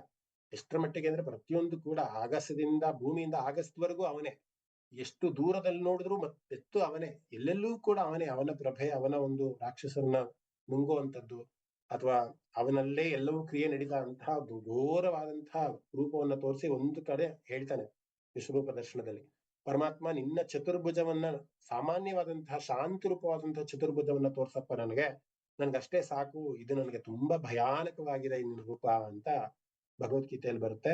ಆ ಇಡೀ ವಿಶ್ವರೂಪವನ್ನ ತೋರ್ಸಾದ್ಮೇಲೆ ಮತ್ತೆ ಕೃಷ್ಣ ತನ್ನ ಚತುರ್ಭುಜ ಉಳ್ಳಂತಹ ಒಂದು ಶಾಂತ ರೂಪವನ್ನ ಅರ್ಜುನನಿಗೆ ತೋರಿಸ್ತಾನೆ. ಅದು ಯಾರು ಭಗವದ್ಗೀತೆಯ ಒಂದು ಅಧ್ಯಯನ ಮಾಡಿರ್ತಾರೆ ಅವ್ರಿಗೆಲ್ಲರಿಗೂ ಕೂಡ ಈ ಶ್ಲೋಕದ ಒಂದು ಪರಿಚಯ ಇರುತ್ತೆ. ಹೇಗೆ ವಿಶ್ವರೂಪ ದರ್ಶನ ಆಯ್ತು, ಮತ್ತೆ ಹೇಗೆ ಶಾಂತ ರೂಪದಲ್ಲಿ ಮತ್ತೆ ಅವನ ಒಂದು ರೂಪವನ್ನ ಕಾಣಿಸ್ಕೊಂಡ ಅನ್ನೋದು. ಸೊ ಇಲ್ಲಿ ಚತುರ್ಭುಜ ಅಂತಂದ್ರೆ 4 ಭುಜಗಳುಳ್ಳವನು, 4 ಭುಜದಲ್ಲಿ ಅವನು ಅವನ ಒಂದು ತೋರಿಕೆ ಇದೆ ಅನ್ನುವಂಥ ಅರ್ಥ ಬರುತ್ತೆ. ಒಂದು ಕಥೆಯ ಮುಖಾಂತರ ಈ ನಾಮವನ್ನ ಹೇಳ್ಬೇಕು ಅಂದ್ರೆ ಮತ್ತೆ ನಾವು ಮಹಾಭಾರತದ ಒಂದು ಕಥೆಗೆ ಬರ್ತೀವಿ. ಮಹಾಭಾರತದಲ್ಲಿ ಕೃಷ್ಣನ ಒಂದು ಬಾಲಲೀಲೆಗಳು ಅಂತಾನೆ ಪ್ರಖ್ಯಾತವಾಗಿರುತ್ತೆ. ಬಾಲದಿಂದ ಯೌವನದ ಒಂದು ಅವಸ್ಥೆಯಲ್ಲಿ ಇರ್ಬೇಕಂದ್ರೆ ಅವನು ಗೋಕುಲ, ಬೃಂದಾವನ ಇವೆಲ್ಲವನ್ನು ಕೂಡ ವಲಸೆ ಹೋಗ್ತಾ ಇರ್ತಾನೆ. ಯಾಕೆಂದ್ರೆ ಅವನು ಹುಟ್ಟಿಂದ ಹಿಡ್ಕೊಂಡು ಅವನು ಯೌವನದ ತನಕ ಬರೋ ತನಕನು ಅವನು ಬರೀ ಆ ಊರು ಈ ಊರು ಅಂತ ತಿರುಗಾಡಿದ್ದೇ ಆಯ್ತು. ಅವನ ತಂದೆ ತಾಯಿಯನ್ನ ಉಳಿಸೋದಕ್ಕೋಸ್ಕರ ಅಂದ್ರೆ ಕಂಸನ ಒಂದು ಸಂಹಾರವನ್ನ ಮಾಡ್ಬೇಕು ಅಂತ ಅಂದಾಗ ಬಲರಾಮನ ಜೊತೆಗೆ ಮಧುರಾಕ್ಕೆ ಬರುವಂತಹ ಒಂದು ಪ್ರಸಂಗವನ್ನ ಈ ಒಂದು ನಾಮಕ್ಕೆ ನಾನು ಹೇಳ್ತಾ ಇದ್ದೀನಿ. ಏನಾಗತ್ತೆ ಅಂತ ಅಂದ್ರೆ ಮಥುರಾಕ್ಕೆ ಬಲರಾಮ ಮತ್ತೆ ಕೃಷ್ಣನ ಒಂದು ಆಗಮನ ಆಗತ್ತೆ. ಅಲ್ಲಿ ಅವನ ಉದ್ದೇಶ ಇದ್ದು ಕಂಸನ ಒಂದು ಸಂಹಾರವನ್ನ ಮಾಡ್ಬೇಕು ಅನ್ನುವಂಥದ್ದು. ಆಗ ಮಾಡಿದಾಗ ಪ್ರತಿದಿನ ಒಬ್ಳು ಕುಬ್ಜ ಮಹಿಳೆ ಏನ್ ಮಾಡ್ತಿರ್ತಾಳೆ, ಗಂಧವನ್ನ ಚೆನ್ನಾಗಿ ತೇದು ಪ್ರತಿದಿನ ಹೋಗಿ ಕಂಸನ ದೇಹಕ್ಕೆ ಅದನ್ನ ಹರಡಿ ಅವನಿಗೆ ಒಂದು ಸುಗಂಧಮಯವಾದಂತಹ ಒಂದು ವಾತಾವರಣವನ್ನ ಕಲಿಸೋದ್ರಲ್ಲಿ ಒಂದು ಕುಬ್ಜೆ ಅಂತಂದ್ರೆ ಬಹಳ ಕುಳ್ಳಗಿರುವಂತಹ ಒಂದು ನಾರಿ. ಅವಳು ಆ ಒಂದು ಸೇವೆಯನ್ನ ಕಂಸನಿಗೆ ಮಾಡ್ತಾ ಇರ್ತಾಳೆ. ಪ್ರತಿದಿನ ಚಂದನವನ್ನ ಚೆನ್ನಾಗಿ ತೇದು ಸುಗಂಧ ದ್ರವ್ಯಗಳನ್ನೆಲ್ಲ ಕೂಡ ತಯಾರಿಸಿ ಅಚ್ಚುಕಟ್ಟಾಗಿ ಹೋಗಿ ಕಂಸನಿಗೆ ಮತ್ತೆ ಅಲ್ಲಿರುವಂತಹ ಸಹಚರರಿಗೆ ಅಥವಾ ಅವರ ಪತ್ನಿಗೆ ನೀಡುವಂತಹ ಒಂದು ಕೆಲಸವನ್ನ ಮಾಡ್ತಿರ್ತಾಳೆ. ಆ ಕುಬ್ಜೆ ಏನಿರ್ತಾಳೆ, ಈ ಕೃಷ್ಣ ಬಂದ ದಿವಸ ಮೊದಲನೇ ಬಾರಿಗೆ ಕೃಷ್ಣನ ನೋಡಿದ ತಕ್ಷಣ ಅವಳಿಗೆ ಅರಿವಾಗ್ಬಿಡುತ್ತೆ, ಇವನು ನಿಜವಾಗ್ಲೂ ಯಾವುದೋ ಸಾಮಾನ್ಯರಾದಂತಹ ಮನುಷ್ಯ ಅಲ್ಲ, ಇವನು ಯಾರೋ ಅವತಾರ ಪುರುಷನೇ ಇರ್ಬೇಕು. ಯಾಕಂದ್ರೆ ಅವನ ಮುಖ, ಅವನ ತೇಜಸ್ಸು, ಅವನ ಒಂದು ಗಾಂಭೀರ್ಯತೆ, ಅವನ ತೋಳುಗಳು ಎಲ್ಲವನ್ನೂ ಕೂಡ ನೋಡಿದ್ರೆ ಇವನು ಯಾರೋ ಸಾಮಾನ್ಯವಾದ ಮನುಷ್ಯ ಅಂತ ನನಗೆ ಅನ್ಸ್ತಾನೆ ಇಲ್ಲ ಅಂತ ಅಂದ್ಬಿಟ್ಟು, ಅವತ್ತಿನ ದಿನ ಏನು ಚಂದನವನ್ನ ತೆಗೆದಿರ್ತಾಳಲ್ಲ, ಆ ಸುಗಂಧಮಯವಾದಂತಹ ಚಂದನ ಲೇಪನವನ್ನ ಏನ್ ಮಾಡ್ಕೊಂಡಿರ್ತಾಳ ಕ್ರೀಮ್ನ, ಅವತ್ತು ಕೃಷ್ಣ ಕೇಳೋದೇ ಇಲ್ಲ. ಅಂತಹ ಕೇಳದೇ ಇದ್ರು ಕೂಡ ಹೋಗಿ ಬಾಯಿಲಿ ಕೃಷ್ಣ ಅಂತ ಅಂದ್ಬಿಟ್ಟು ಅವಳ ಇಡೀ ದೇಹಕ್ಕೆ ಆ ಲೇಪನವನ್ನ ಮಾಡ್ತಾಳಂತೆ. ಅಂದ್ರೆ ಆ ಏನು ತಯಾರು ಮಾಡಿರ್ತಾಳ ಸುಗಂಧಮಯವಾದಂತಹ ದ್ರವ್ಯಗಳನ್ನ ಏನ್ ತಯಾರಿಸಿರ್ತಾಳಲ್ಲ, ಆ ಚಂದನವೆಲ್ಲನೂ ಕೂಡ ಅವಳ ಮುಖಕ್ಕೆ, ತೋಳುಗೆ, ಕೈಗೆ, ಕಾಲಿಗೆ ಎಲ್ಲವನ್ನೂ ಕೂಡ ಲೇಪನ ಮಾಡಿ ನಿಷ್ಕಲ್ಮಶ ಭಕ್ತಿಯಿಂದ ಸೇವೆ ಮಾಡ್ತಾಳಂತೆ. ಆ ನಿಷ್ಕಲ್ಮಶ ಭಕ್ತಿಯ ಕೃಷ್ಣ ಏನ್ ಮಾಡ್ತಾನಂತೆ, ಆ ಕುಬ್ಜೆಯ ದೇಹವನ್ನ ಹಾಗೇ ಸವರ್ತಾನಂತೆ, ಅಂದ್ರೆ ಹಿಡ್ಕೊಂಡು ಎಳಿತಾನಂತೆ, ಹಿಂಗೆ ಮೇಲೆ ಎಳಿತಾನಂತೆ. ಇದು ನಿಜವಾಗ್ಲೂ ಆಗಿರುವಂತಹ ಕುಬ್ಜೆ ಏನಾಗಿರ್ತಾಳಲ್ಲ, ಅವಳು ಆ ಕುಬ್ಜೆಯ ಒಂದು ರೂಪವನ್ನ ಆ ಕ್ಷಣಕ್ಕೆ ತೆಗೆದು ಒಂದು ಸುಂದರವಾದ ನಾರಿಯಾಗಿ ಪರಿವರ್ತನೆ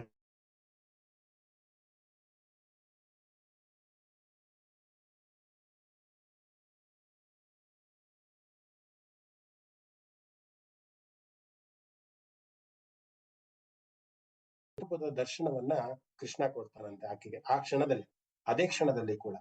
ಸೊ ಯಾಕೆ ಈ ರೀತಿಯ ಒಂದು ಚಮತ್ಕಾರಗಳು ಆಗತ್ತೆ ಅಂತ ಅಂದ್ರೆ, ನಾವ್ ಯಾವಾಗ್ಲೂ ಕೂಡ ಯಾವುದನ್ನೂ ಕೂಡ ಅಪೇಕ್ಷೆ ಇಟ್ಕೊಳ್ದಲೆ, ನನಗೆ ದೇವರಿಂದ ಇದಾಗ್ಬೇಕು ಅನ್ನುವಂತಹ ಒಂದು ಅಪೇಕ್ಷೆ ಇಟ್ಕೊಂಡು ಪೂಜೆ ಮಾಡೋದು, ಅಥವಾ ಒಂದು ಕಾಮನೆ ಇಟ್ಕೊಂಡು ಪೂಜೆ ಮಾಡಿದಾಗ ಏನಾಗುತ್ತೆ, ಕೃಷ್ಣನು ಕೂಡ ನಮ್ಮನ್ನು ಕೂಡ ಅದೇ ತರನೇ ಅವನು ನೋಡ್ತಾನೆ.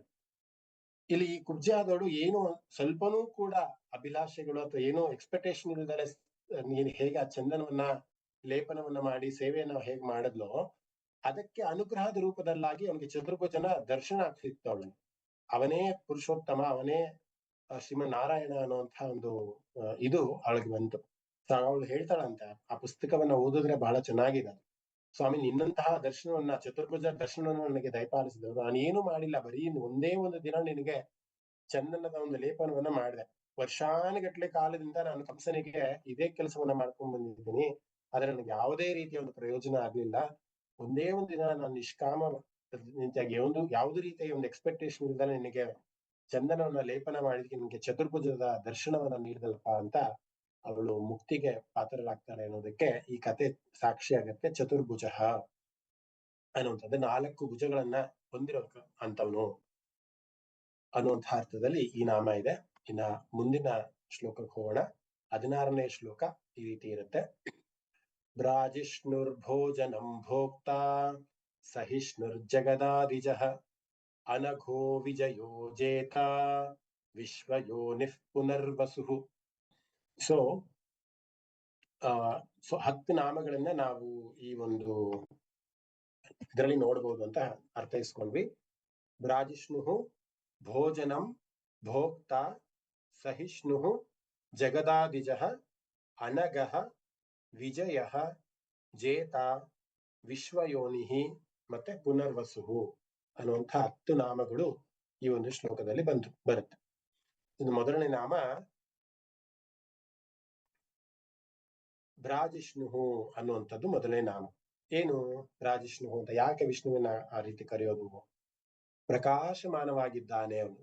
ಭ್ರಾ ಅಂತ ಅಂದ್ರೆ ಸಾಮಾನ್ಯ ಭಾ ಅಂದ್ರೆ ಬೆಳಕು ಅನ್ನುವಂಥ ಅರ್ಥ ಬರುತ್ತೆ. ಸೊ ಇಲ್ಲಿ ಜಿಷ್ಣು ಅಂತ ಅಂತಂದ್ರೆ ಹುಟ್ಟು ಹಾಕುವನು ಅಥವಾ ಬೆಳಗಿಸುವವನು ಅಂತ ಅರ್ಥ ಬರುತ್ತೆ. ಸೊ ಇಲ್ಲಿ ಭಾ ಅಂತ ಅಂದ್ರೆ ದೀಪವನ್ನ ಬೆಳಗಿಸುವನು, ಅಂದ್ರೆ ಪ್ರಕಾಶವನ್ನ ಬೆಳಗಿಸುವವನು. ಭ್ರಾಜತೆ ಇತಿ ಭ್ರಾಜಿಷ್ಣು ಅಂತ ಶಂಕರರು ಹೇಳ್ತಾರೆ. ಏನು ಬೆಳಗುತ್ತೋ, ಏನು ಪ್ರಕಾಶವಾಗಿ ಕಾಣುತ್ತೋ, ಪ್ರಕಾಶೈಕ ರಸತ್ವಾತ್ ಭ್ರಾಜಿಷ್ಣು, ಯಾವುದು ಪ್ರಕಾಶಮಯವಾಗಿರುತ್ತೋ. ಮಂಡೂಕೋಪನಿಷತ್ತಲ್ಲೂ ಕೂಡ ಒಂದು ಮಾತು ಬರುತ್ತೆ, ನತತ್ರ ಸೂರ್ಯೋ ಭಾತಿ ನ ಚಂದ್ರ ತಾರಕಂ ನ ಇಮಾಂ ವಿದ್ಯತಃ ಭಾತಿ ಕುತೋನ್ಯಂ ಅಗ್ನಿ ತಮೇವ ಭಾತಂ ಅನುಭಾತಿ ಸರ್ವಂ ತಸ್ಯ ಭಾಸಂ ಸರ್ವಂ ಇದಂ ವಿಭಾತಿ ಅನ್ನುವಂಥ ಒಂದು ಮಾತು ಬರುತ್ತೆ ಉಪನಿಷತ್ತಲ್ಲಿ.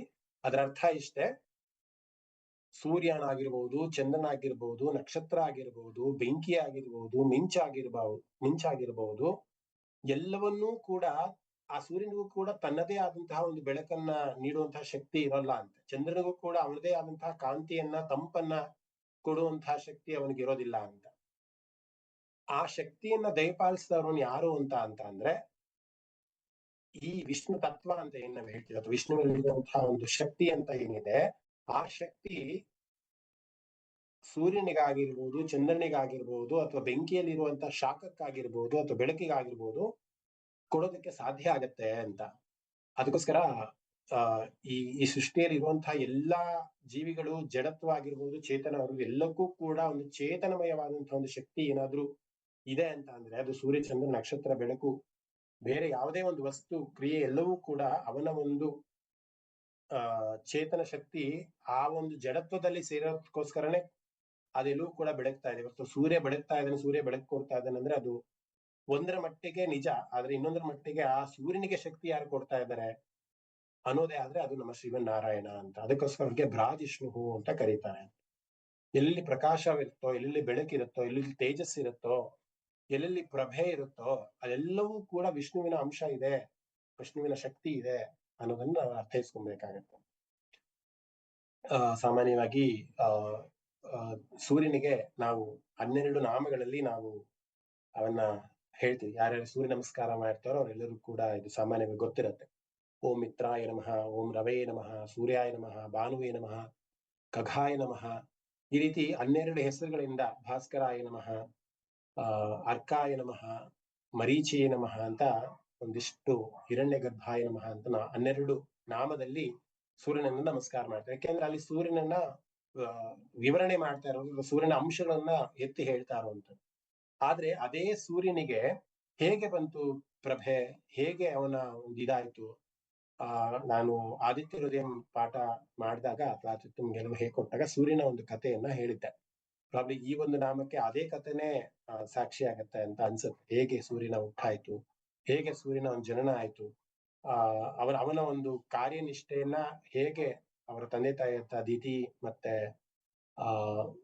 ಕಶ್ಯಪರು ಕೊಟ್ಟರು ಅನ್ನೋದು ಇನ್ನೊಂದ್ಸತಿ ಮತ್ತೆ ಹೇಳ್ತೀನಿ. ಅದು ಎಷ್ಟು ಸತಿ ಹೇಳಿದ್ರು ಕೂಡ ಆ ಕತೆ ಇನ್ನೂ ಹಸಿಯಾಗೇ ಇರುತ್ತೆ. ನನಗೂ ಕೂಡ ಒಂದು ಪುನರಾವಲೋಕನೆ ಆಗತ್ತೆ. ನಿಮ್ಗೆಲ್ಲರಿಗೂ ಕೂಡ ಗೊತ್ತಿರೋ ಹಾಗೆ ಬ್ರಹ್ಮನ ಒಂದು ಅವತಾರ ಆದ್ಮೇಲೆ ಹಂಗೆ ನಾರಾಯಣನ ಒಂದು ಆಶೀರ್ವಾದದಂಗೆ 9 ಮಾನಸ ಪುತ್ರರಾಗ್ತಾರೆ. ಆ 9 ಮಾನಸ ಪುತ್ರರಲ್ಲಿ ಮರೀಚಿ ಕೂಡ ಒಬ್ರು. ಆ ಮರೀಚಿಯ ಮಗ ಬಂದು ಕಶ್ಯಪ ಋಷಿಗಳು. ಆ ಕಶ್ಯಪ ಋಷಿ ಬ್ರಹ್ಮಚರಿಯಾಗಿರ್ತಾನೆ, ಬಹಳ ತಪಸ್ಸನ್ನ ಮಾಡ್ತಾ ಇರ್ತಾನೆ, ತಪೋನಿರತನಾಗಿರ್ತಾನೆ.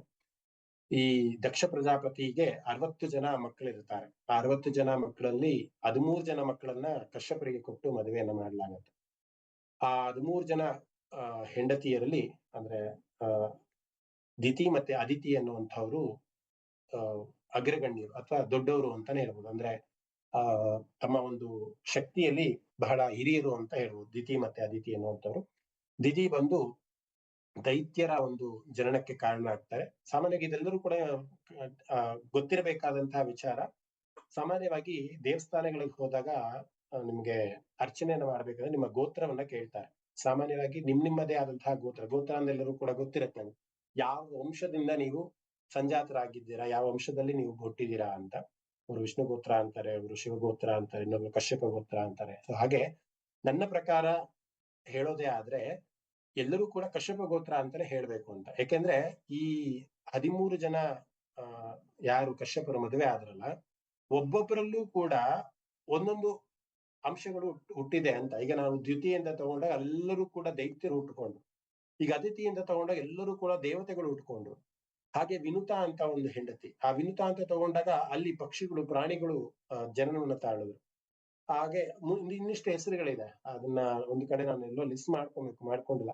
ಇಡೀ ಪ್ರಪಂಚದಲ್ಲಿ ಯಾವುದೇ ಜೀವರಾಶಿಗಳು ಇವತ್ತೇನಾದ್ರು ಇದೆ ಈ ಸೃಷ್ಟಿನಲ್ಲಿ ಅಂತ ಅಂದ್ರೆ ಅದೆಲ್ಲದಕ್ಕೂ ಅದಕ್ಕೆಲ್ಲದಕ್ಕೂ ಕಾರಣರು ನಮ್ಮ ಕಶ್ಯಪ ಋಷಿಗಳು ಅಂತ, ಅಥವಾ ಕಶ್ಯಪ ಋಷಿಯಿಂದ ಹುಟ್ಟಿದಂತಹ ಸಂತಾನ ಅಂತಾನೆ ಹೇಳ್ಬೋದು. ಅದಕ್ಕೆ ನಾವು ಕಡಾಖಂಡಿತವಾಗಿ ಯಾರಾದ್ರೂ ಅರ್ಚನೆ ಮಾಡಿದಾಗ ಹೇಳ್ಬೋದು ನಾವು ಕಶ್ಯಪ ಗೋತ್ರ ಅಂತ ಬೇಕಾದ್ರೆ ನಾವು ಹೇಳ್ಬೋದು. ಯಾಕೆಂದ್ರೆ ಅಷ್ಟು ಜನ ಅಂದ್ರೆ 13 ಜನ ಹೆಂಡತಿಯರಲ್ಲಿ ಒಂದೊಂದು ವಸ್ತುಗಳು ಒಂದೊಂದು ಪ್ರಕಾರವಾಗಿ ಒಂದೊಂದು ಗುಣವನ್ನ ಹೊತ್ತು ಬಂದಿರೋದೇ ಆಗಿರುತ್ತೆ. ಅದೊಂದು ಲಿಸ್ಟ್ ನಾನು ಇನ್ನೊಂದ್ಸತಿ ನಿಮ್ಗೆ ಅದು ಕಲೆಕ್ಟಿವ್ ಮಾಡಿ ಕೊಟ್ಟು ಹೇಳ್ತೀನಿ, ಯಾವ ಯಾವ ಹೆಂಡತಿಯರಿಂದ ಏನೇನು ಇದಾಯ್ತು ಅಂತ. ಸೊ ಬಹಳ ಇಂಟ್ರೆಸ್ಟಿಂಗ್ ಆಗಿದೆ. ಅದನ್ನ ಅವರ ಒಂದ್ಸತಿ ಕೇಳ್ತಾ ಇದ್ದೆ. ವಿನುತಾ ಅನ್ನುವಂಥದ್ರೆ ಎಲ್ಲರೂ ಪಕ್ಷಿ ಪ್ರಾಣಿಗಳು ಒಂದು ಜನನ ಆಗತ್ತೆ ಅಂತ. ಸೊ ಹಾಗೆ ಇಲ್ಲಿ ದಿತಿ ಅನ್ನೋರು ಎಲ್ಲರೂ ಕೂಡ ದೈತ್ಯರ ಒಂದು ಜನನ, ರಾಕ್ಷಸರ ಒಂದು ಜನನ ಆಗತ್ತೆ. ಇನ್ನ ಅದಿತಿ ಅಂದ್ರೆಲ್ಲ ದೇವತೆಗಳ ಒಂದು ಜನನ ಆಗತ್ತೆ. ಸೊ ಕಶ್ಯಪ ಋಷಿಗಳು ಒಂದು ಆಶೀರ್ವಾದವನ್ನ ಮಾಡ್ತಾರೆ. ಅವರ ಮಗಳಿಗೆ ತೇಜೋಮಯವಾದಂತಹ ಪ್ರಕಾಶಮಯವಾದಂತಹ ಒಬ್ಬ ಮಗ ಹುಟ್ಟುತ್ತಾನೆ ಅಂತ ಅದಿತಿಗೆ ಒಂದು ಆಶೀರ್ವಾದ ಮಾಡ್ಲಾಗುತ್ತೆ. ಹಾಗೆ ಇರ್ಬೇಕಂದ್ರೆ ಒಂದಿನ ಏನಾಗುತ್ತೆ, ಬುಧ ಬಂದು ಭಿಕ್ಷೆಯನ್ನ ಬೇಡ್ಕೊಂಡು ಬರ್ತಾನೆ ಕಶ್ಯಪರು ಇಲ್ಲದೆ ಇರುವಂತಹ ಒಂದು ಸಮಯದಲ್ಲಿ. ಆಗ ಸ್ವಲ್ಪ ಲೇಟ್ ಮಾಡ್ತಾಳೆ ಯಾರು, ಅದಿತಿ ಭಿಕ್ಷೆನ ತರೋದಕ್ಕೆ ಸ್ವಲ್ಪ ಲೇಟ್ ಮಾಡ್ತಾಳೆ. ಆ ಲೇಟ್ ಮಾಡೋದಕ್ಕೋಸ್ಕರ ಅವನು ಶಾಪವನ್ನ ಕೊಡ್ತಾನೆ ಬುಧ. ಮೃತೋ ಅಂಡಹ ಅಂತ ಒಂದು ಶಾಪವನ್ನ ಕೊಡ್ತಾನೆ. ಅಂದ್ರೆ ನಿನ್ನ ಗರ್ಭದಲ್ಲಿರುವಂತಹ ಅಂಡ ಸಾಯಿಲಿ ಅಂತ. ಅದಕ್ಕೆ ಮಾರ್ತಾಂಡ ಅಥವಾ ಅಂತಾನೂ ಕೂಡ ಹೆಸರು ಸೂರ್ಯನಿಗೆ. ಅಂದ್ರೆ ಬುಧನ ಒಂದು ಶಾಪದಿಂದ ಶಾಪಗ್ರಸ್ತ ಆದ್ರೂ ಕೂಡ ಮತ್ತೆ ಕಶ್ಯಪರಿಗೆ ಎಲ್ಲವೂ ಕೂಡ ಗೊತ್ತಾಗತ್ತೆ ಏನೇನಾಯ್ತು, ಯಾಕಾಯ್ತು, ಏನಾಯ್ತು ಅಂತ. ಮತ್ತೆ ನಾರಾಯಣನ ಮೊರೆಯನ್ನು ಹೋಗ್ತಾರೆ, ವಿಷ್ಣುವಿನ ಮೊರೆಯನ್ನು ಹೋಗ್ತಾರೆ. ಈ ರೀತಿ ಮಾರ್ತಾಂಡ ಅಂದ್ರೆ ಮೃತೋ ಅಂಡ ಅಂದ್ರೆ ಮಾರ್ತಾಂಡ ಅನ್ನುವಂಥದ್ದು. ಸಂಸ್ಕೃತದಲ್ಲಿ ಇದನ್ನ ಸಂಧಿ ಮಾಡಿ ಒಟ್ಟಿಗೆ ಹೇಳಿದಾಗ ಮಾರ್ತಾಂಡ ಅಂತ ಅರ್ಥ ಬರುತ್ತೆ. ಸೊ ಆಗ ನಾರಾಯಣ ಹೇಳ್ತಾರೆ, ಇಲ್ಲ, ನಿನ್ನ ಒಂದು ಆಣತಿಯಿಂದ, ನಿನ್ನ ಒಂದು ತಪೋಶಕ್ತಿಯಿಂದ, ನಿನ್ನ ಒಂದು ಜ್ಞಾನದಿಂದ ಆ ಪಿಂಡ ಏನಿದೆ ಅಂದ್ರೆ ಹೊಟ್ಟೆಲಿ ಇರುವಂತ ಇದು ಅದು ಸಾಯೋದಿಲ್ಲ, ಬದುಕುತ್ತೆ ಅಂತ ಹೇಳಿ ಮತ್ತೆ ಅದಕ್ಕೆ ಒಂದು ಜನ್ಮವನ್ನ ನಾರಾಯಣರು ಅಂದ್ರೆ ವಿಷ್ಣುವಿನ ಒಂದು ಪ್ರೇರಣೆಯಿಂದ ಮತ್ತೆ ಅದು ಹುಟ್ಟುತ್ತೆ. ಅದು ಬೇರೆ ಇನ್ಯಾರು ಅಲ್ಲ, ಆದಿತ್ಯ ಅನ್ನೋದು. ಯಾಕೆ ಆದಿತ್ಯ ಅಂತ ಕರೀತಾರೆ ಅಂತ ಅಂದ್ರೆ ಆದಿತ್ಯ ಹೊಟ್ಟೆಯಲ್ಲಿ ಹುಟ್ಟೋದಕ್ಕೋಸ್ಕರ ಸೂರ್ಯನ ಹೆಸರು, ಇನ್ನೊಂದು ಹೆಸರು ಆದಿತ್ಯ ಅನ್ನುವಂಥದ್ದು. ಮಾರ್ತಾಂಡ ಅಂತ ಯಾಕೆ ಕರೀತಾರೆ ಅಂದ್ರೆ ಮೃತೋ ಅಂಡ ಅಂತ ಬುದ್ಧರು ಶಾಪ ಕೊಟ್ಟಿದ್ದಕ್ಕೋಸ್ಕರ ಅವನು ಮಾರ್ತಾಂಡ ಅಂತ ಕರೆಯುವಂಥದ್ದು. ಸಂಸ್ಕೃತನೇ ಹಾಗೆ, ಒಂದೊಂದು ಪದವು ಕೂಡ ರಾಮ ಅಂತ ಯಾಕೆ ಕರೀತಾರೆ, ಸುಮ್ನೆ ಈಗ ನಾವು ರಾಮ ಅಂತ ಕರೀಲಿಲ್ಲ. ರಮತೆ ಇತಿ ರಾಮಃ, ಯಾರನ್ನ ನೋಡಿದ ತಕ್ಷಣ ನಮ್ಗೆ ಬಹಳ ಉಲ್ಲಾಸ ಬರುತ್ತೆ ಅಥವಾ ಅಟ್ರಾಕ್ಟ್ ಆಗುತ್ತೆ. ರಮತೆ ಅಂದ್ರೆ ಅಟ್ರಾಕ್ಟ್ ಆಗುವಂಥದ್ದು, ಅವನಿಗೆ ರಾಮ ಅಂತ ಕರಿತೀವಿ. ಈಗ ದಿನೇಶ ಅಂದ್ರೂ ಕೂಡ ಅದಕ್ಕೂ ಏನೋ ಒಂದು ಇದ್ದೇ ಇರತ್ತೆ. ಸೊ ಹಾಗೆ ಸಂಸ್ಕೃತದಲ್ಲಿ ಪ್ರತಿಯೊಂದು ಪದ ಯಾರೋ ಹುಟ್ಟಾಕಿದ್ದಲ್ಲ, ಅದರ ಗುಣಕ್ಕೆ ಅನುಗುಣವಾಗಿ ಅಥವಾ ಅದರ ಒಂದು ನಾಮಕ್ಕೆ ಅನುಗುಣವಾಗಿ ಹೆಸರನ್ನ ಕರೆಯುವಂಥದ್ದು. ಗಾಯತೆ ಇತಿ ಗಾಯತ್ರಿ ಅಂತಂದ್ರೆ ಯಾವಾಗಲೂ ಕೂಡ ಗುಣಗಾನವನ್ನ ಮಾಡ್ತಾರೆ. ಗಾಯತ್ರಿ ಮಂತ್ರ ಯಾವಾಗಲೂ ಪಡಿಸೋದಕ್ಕೆ ಚಂದ ಅಲ್ವಾ. ಗಾಯತ್ರಿ ಮಂತ್ರವನ್ನ ಎಷ್ಟೇ ಸತಿ ಹೇಳಿದ್ರು ಕೂಡ ನಮ್ಗೆ ಮುಕ್ತಿಯ ಕಡೆ ನಾವು ಹೋಗ್ತಾ ಇರ್ತೀವಿ. ಅದಕ್ಕೆ ಗಾಯತೆ ಇತಿ ಗಾಯತ್ರಿ ಅಂತ ಗಾಯತ್ರಿ ಅಂತ ಕರೆಯೋದಕ್ಕೋಸ್ಕರ. ಅಂದ್ರೆ ಯಾರು ತುಂಬಾ ಪಠಿಸ್ತಾ ಇರ್ತಾರೋ ಗಾಯತ್ರಿ ಮಂತ್ರವನ್ನ, ಅಂಥವ್ರಿಗೆ ಮುಕ್ತಿ ಸಿಗುತ್ತೆ. ಅದಕ್ಕೆ ಗಾಯತೆ ಇತಿ ಗಾಯತ್ರಿ ಅಂತ. ಸೊ ಹಾಗೆ ರಮತೆ ಇತಿ ರಾಮಃ. ಸೊ ಹಾಗೆ ಮಾರ್ತಾಂಡ ಅಂತ ಅಂದ್ರೆ ಮೃತೋ ಅಂಡ ಅನ್ನುವಂಥ ಮಾರ್ತಾಂಡ ಅಂತ ಹೆಸರು. ಆದಿತ್ಯ ಪುತ್ರನಾಗಿರೋದ್ರಿಂದ ಅವನಿಗೆ ಆದಿತ್ಯ ಅಂತ ಹೆಸರು ಬಂದರು ಅಂತ. ಸೊ ಹಾಗೆ ಸಂಸ್ಕೃತ ಅಷ್ಟು ಒಂದು ವೈಶಿಷ್ಟ್ಯವಾದಂತಹ ಭಾಷೆ. ಎಲ್ಲರೂ ಕೂಡ ಅದನ್ನ ಕಲಿಯುವಂತಹ ಒಂದು ಪ್ರಯತ್ನ ಖಂಡಿತ ಎಲ್ಲರೂ ಕೂಡ ಮಾಡಲೇಬೇಕು. ನಂತರದಲ್ಲಿ ಸೂರ್ಯದೇವನಿಗೆ 7 ಕುದುರೆಗಳಂತಹ ಒಂದು ರಥವನ್ನ ಕೊಡ್ಲಾಗುತ್ತೆ. ಏಕಚಕ್ರ, ಒಂದೇ ಒಂದು ಚಕ್ರವನ್ನ ಇರುವಂತಹ ಒಂದು ರಥ. ಅದರ ಮೇಲೆ ಇಡೀ ಭೂಮಿಯನ್ನ ಅವನು ಸುತ್ತಕೊಂಡು ಬರ್ತಾನೆ.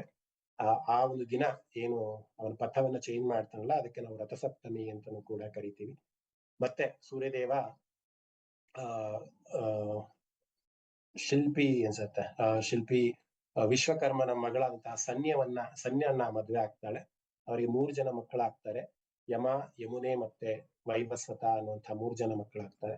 ನಂತರದಲ್ಲಿ ಸೂರ್ಯನ ಶಾಖವನ್ನ ತಡ್ಕೊಳ್ಳಾರ್ದಲೆ ಸನ್ಯಾ ಏನ್ ಮಾಡ್ತಾಳೆ, ಅವರ ನೆರಳನ್ನ ಬಿಟ್ಟು ಹೋಗ್ತಾಳೆ. ಛಾಯಾ ಅನ್ನುವಂತಹ ಒಂದು ನೆರಳನ್ನ ಬಿಟ್ಟು ಹೋಗ್ತಾಳೆ. ಛಾಯಾ ಹೇಳ್ತಾಳೆ ಸನ್ಯಾ, ನಾನು ಬಿಟ್ಟು ಹೋಗೋದನ್ನ ಸೂರ್ಯದೇವ್ ನೀನ್ ಹೇಳ್ಬೇಡ, ನನ್ನ ನೆರಳಾಗಿ ನೀನು ಅವ್ರನ್ನ ನೋಡ್ಕೋ ಅಂತ. ಆ ಛಾಯಾಗೆ ಮತ್ತೆ 3 ಜನ ಮಕ್ಕಳಾಗ್ತಾರೆ. ಶನಿ ಮತ್ತೆ ಸಾನ್ವಿ ಮತ್ತೆ ತಪತಿ ಅಂತ 3 ಜನ ಮಕ್ಕಳಾಗ್ತಾರೆ. ಈ ಮಕ್ಕಳನ್ನ ಅಂದ್ರೆ ಯಮ, ಯಮುನೆ ಮತ್ತೆ ವೈವಸ್ವತನ್ನ ಚೆನ್ನಾಗಿ ನೋಡ್ಕೊಂತಾ ಇರಲ್ಲ ಛಾಯಾ, ಅಂದ್ರೆ ಮಲ್ತಾಯಿ ತರ ನೋಡ್ಕೊಂತಾ ಇರ್ತಾಳೆ. ಆಗ ಸೂರ್ಯನಿಗೆ ಒಂದು ಅನುಮಾನ ಬರುತ್ತೆ, ಯಾರು ಇವಳು ಅಂತ. ಆಗ ಛಾಯಾ ಹೇಳ್ತಾಳೆ, ಇಲ್ಲ, ನಾನು ನಿಜವಾದ ಹೆಂಡತಿ, ನಾನು ಸನ್ಯಾ ಅಲ್ಲ, ಛಾಯಾ. ನಂತರದಲ್ಲಿ ಸೂರ್ಯದೇವ ಸನ್ಯಾನ ಹುಡುಕೊಂಡು ಬರ್ತಾಳೆ. ಹುಡುಕೊಂಡು ಬಂದು ಮತ್ತೆ ಅವರ ತಂದೆಯಾದಂತಹ ವಿಶ್ವಕರ್ಮ, ಸನ್ಯಾನ ತಂದೆ ಆದಂತಹ ವಿಶ್ವಕರ್ಮ ಇದಕ್ಕೇನಾದ್ರೂ ಒಂದು ಪರಿಹಾರವಾಗಿ ಏನಾದ್ರು ಮಾಡ್ಲೇಬೇಕು ಅಂತ ಅಂದ್ಬಿಟ್ಟು ಏನ್ ಮಾಡ್ತಾರಂತೆ, ಆ ಸೂರ್ಯನಲ್ಲಿ ಇದ್ದಂತಹ ಪ್ರಭೆ ಏನಿದೆಯಲ್ಲ, ಆ ಒಂದು ಇದನ್ನ ಏನಂತಾರೆ, ಸುರುಳಿಗಳನ್ನ ಕಟ್ ಮಾಡ್ತಾನಂತೆ ವಿಶ್ವಕರ್ಮ. ಒಂದೊಂದನ್ನು ಕೂಡ ಕಟ್ ಮಾಡಿ ಒಬ್ಬೊಬ್ಬರಿಗೆ ಗಿಫ್ಟ್ ಅನ್ನ ಮಾಡ್ತಾನೆ. ಒಂದು ಒಂದು ಒಂದು ಒಂದು ಒಂದು ಸೂರ್ಯನ ಒಂದು ಪ್ರಭೆಯನ್ನ ಕಟ್ ಮಾಡಿ ತ್ರಿಶೂಲವನ್ನಾಗಿ ಮಾಡಿ ಶಿವನಿಗೆ ಕೊಡ್ತಾರಂತೆ. ಶಿವನ ಹತ್ರ ಇರೋ ತ್ರಿಶೂಲ ಬೇರೆ ಇನ್ಯಾವುದೂ ಅಲ್ಲ. ಇಲ್ಲಿ ವಿಶ್ವಕರ್ಮ ಸೂರ್ಯನಿಂದ ಏನು ಆ ಪ್ರಭೆ ಹೊರಡ್ತಾ ಇತ್ತಲ್ಲ ಅದನ್ನ ಕಟ್ ಮಾಡಿ ಅದನ್ನ ಗಿಫ್ಟ್ ಆಗಿ ಕೊಟ್ಟಿರುವಂತದ್ದು ತ್ರಿಶೂಲ ಅಂತ. ಇನ್ನ ಸುದರ್ಶನ ಚಕ್ರ, ವಿಷ್ಣುವಿಗೆ ಕೊಟ್ಟಂತಹ ಸುದರ್ಶನ ಚಕ್ರವು ಕೂಡ ಸೂರ್ಯನಿಂದ ಆ ಪ್ರಭೆಯಿಂದ ಬಂದದ್ದೇ ಅಂತ. ಇನ್ನ ಸುಬ್ರಹ್ಮಣ್ಯಗೆ ಬರ್ಜೆ ಅಂತ ನಾವೇನ್ ಹೇಳ್ತೀವಲ್ಲ, ಆ ರೀತಿ ಒಂದೊಂದು ಆಯುಧವನ್ನು ಕೂಡ ಸೂರ್ಯನಿಂದ, ಆ ಸೂರ್ಯನ ಶಾಖದಿಂದ ಈ ವಿಶ್ವಕರ್ಮ ಅನ್ನುವಂಥ ಅಂದ್ರೆ ಸನ್ಯ ತಂದೆ ಆದಂತಹ ವಿಶ್ವಕರ್ಮ ಕಟ್ ಮಾಡಿದಾಗ ಏನಾಗುತ್ತೆ, ಆ ಸೂರ್ಯನ ಪ್ರಭೆ ಕಮ್ಮಿ ಆಯ್ತಂತೆ. ಆ ಪ್ರಭೆ ಕಮ್ಮಿ ಆದಾಗ ಅಂದ್ರೆ ಕಾವು ಅಥವಾ ಹೀಟ್ ಕಮ್ಮಿ ಆದಾಗ ಸನ್ಯ ಸೂರ್ಯನ ಜೊತೆ ಇರೋದಕ್ಕೆ ಆಯ್ತು ಅನ್ನೋದು ಪುರಾಣದಲ್ಲಿ ಬಂದಿರುವಂತಹ ಒಂದು ಕತೆ. ಸೊ ಇವೆಲ್ಲ ನಾನು ಯಾಕೆ ಇವತ್ತು ಹೇಳ್ತಾ ಇದ್ದೀನಿ ಅಂತ ಅಂದ್ರೆ, ಇಲ್ಲಿ ಭ್ರಾಜಿಷ್ಣು ಎಲ್ಲಿ ಬೆಳಕಿರತ್ತೋ ಆ ಸೂರ್ಯನಿಗೆ ಇದ್ದಂತಹ ಪ್ರಭೆಗಳನ್ನ ವಿಶ್ವಕರ್ಮ ಕಟ್ ಮಾಡಿ ಕೊಡ್ತಾ ಅಂದ ತಕ್ಷಣ ಆ ಸೂರ್ಯನಲ್ಲಿ ಇರೋದು ಬೇರೆ ಇನ್ಯಾರೂ ಇಲ್ಲ, ವಿಷ್ಣುವಿನ ತತ್ವವೇ ಅಲ್ಲಿ ಇರುವಂತದ್ದು ಅನ್ನುವಂಥದ್ದನ್ನ ಅರ್ಥೈಸ್ಕೊಬೇಕು. ಸೂರ್ಯನಿಗೆ ಆ ಶಾಖ ಅಥವಾ ಉಷ್ಣತೆ ಅನ್ನೋದು ಹೇಗ್ ಬಂತು? ಅಲ್ಲಿ ಸೂರ್ಯನಿಗೆ ಶಕ್ತಿಯಾಗಿರುವಂತಹ ವಿಷ್ಣುವಿನ ಒಂದು ಇದರಿಂದಾನೇ ಆ ತ್ರಿಶೂಲ ಆಗಿರ್ಬೋದು, ಬರ್ಜೆ ಆಗಿರ್ಬೋದು, ಅಥವಾ ಸುದರ್ಶನ ಆಗಿರ್ಬೋದು, ಎಲ್ಲವೂ ಕೂಡ ಹುಟ್ಟಿದೆ ಅನ್ನುವಂಥದ್ದು. ಆಕ್ಚುಲಿ ಸುದರ್ಶನ ಇನ್ನೊಂದು ಕೂಡ ಕತೆ ಇದೆ. ಆದ್ರೆ ಸುದರ್ಶನ ಚಕ್ರಕ್ಕೆ ಶಕ್ತಿಯಾಗಿ ಈ ಸೂರ್ಯನ ಒಂದು ಇದು ಇದೆ ಅಂತ ಪುರಾಣಗಳು ಹೇಳುತ್ತೆ. ಸೊ ಇಲ್ಲಿ ಈ ನಾಮವನ್ನ ನಾನು ಯಾಕೆ ಕಥೆಯ ಮುಖಾಂತರ ಯಾವಾಗಲೂ ಒಂದು ನಾಮವನ್ನ ಎಕ್ಸ್ಪ್ಲೈನ್ ಮಾಡ್ತೀನಿ ಅಂದ್ರೆ, ಈ ನಾಮ ನಿಮ್ಗೆ ಸರಿಯಾಗಿ ಅರ್ಥ ಆಗ್ಲಿ ಅಂತ. ನನ್ನ ಉದ್ದೇಶ ಕತೆ ಹೇಳೋದಲ್ಲ ಇಲ್ಲಿ. ಆಕ್ಚುಲಿ ವಿಷ್ಣು ಸಹಸ್ರನಾಮ ಅರ್ಥ ಸಹಿತ ಒಂದು ತರಗತಿಯನ್ನು ನಾವೇನ್ ಮಾಡ್ತಿದೀವಿ ಅಂತ ಅಂದ್ರೆ, ವಿಷ್ಣುವಿನ ನಾಮಗಳನ್ನ ನಾವು ಚೆನ್ನಾಗಿ ಅರ್ಥ ಮಾಡ್ಕೊಬೇಕು ಅಂತ. ಯಾವಾಗಲೂ ಒಂದ್ಸತಿ ಪಾರಾಯಣ ಮಾಡ್ಬೇಕಂದ್ರೆ ಬ್ರಾಜಿಷ್ಣುರ್ ಭೋಜನಂ ಭೋಕ್ತಾ, ಬ್ರಾಜಿಷ್ಣು ಅಂದ್ರೆ ಗೊತ್ತಾಗ್ಬಿಡ್ಬೇಕು. ಓಕೆ, ಅದು ಸೂರ್ಯ ಚಂದ್ರ ಎಲ್ಲೆಲ್ಲಿ ಬೆಳಕು ಮಿಂಚು ಎಲ್ಲನೂ ಕೂಡ ಅವನ ಒಂದು ಜಿಷ್ಣು ಅಂತ ಅಂದ್ರೆ ಬೆಳಕು ಅನ್ನುವಂತ. ಭ್ರಾ ಅಂತಂದ್ರು ಇಲ್ಲಿ ಬೆಳಕು, ಆ ಬೆಳಕು ಹುಟ್ಟುವಿಕೆಗೆ ಈ ಒಂದು ಹೆಸರು ಬಂದಿದೆ ಅಂತ. ಆ ನಾಮವನ್ನು ನೀವು ಚೆನ್ನಾಗಿ ಅರ್ಥ ಮಾಡ್ಕೊಳ್ಳಿ ಅಂದ್ಬಿಟ್ಟು ನಾನು ಸೂರ್ಯನ ಕಥೆ ಹೇಳಿದೆ. ಹಾಗೆ ಎಲ್ಲಾ ನಾಮಗಳಿಗೂ ಅಷ್ಟೇ ಒಂದೊಂದು ಕಥೆಯನ್ನು ಹೇಳ್ತೀನಿ ಅಂದಾಗ ಒಂದು ಪ್ರತಿಯೊಂದು ಕಥೆಯಲ್ಲೂ ಕೂಡ ವಿಷ್ಣುವಿನ ಒಂದು ಅಂಶ ಇರುತ್ತೆ ಅನ್ನೋದು ಒಂದು ಚಿಂತನೆ ಆದ್ರೆ, ಇನ್ನೊಂದು ನಾಮಗಳನ್ನ ನಾವು ಚೆನ್ನಾಗಿ ಅರ್ಥ ಮಾಡ್ಕೊಬೇಕು ಅನ್ನೋದು ಒಂದು ಚಿಂತನೆ ಆಗಿದೆ.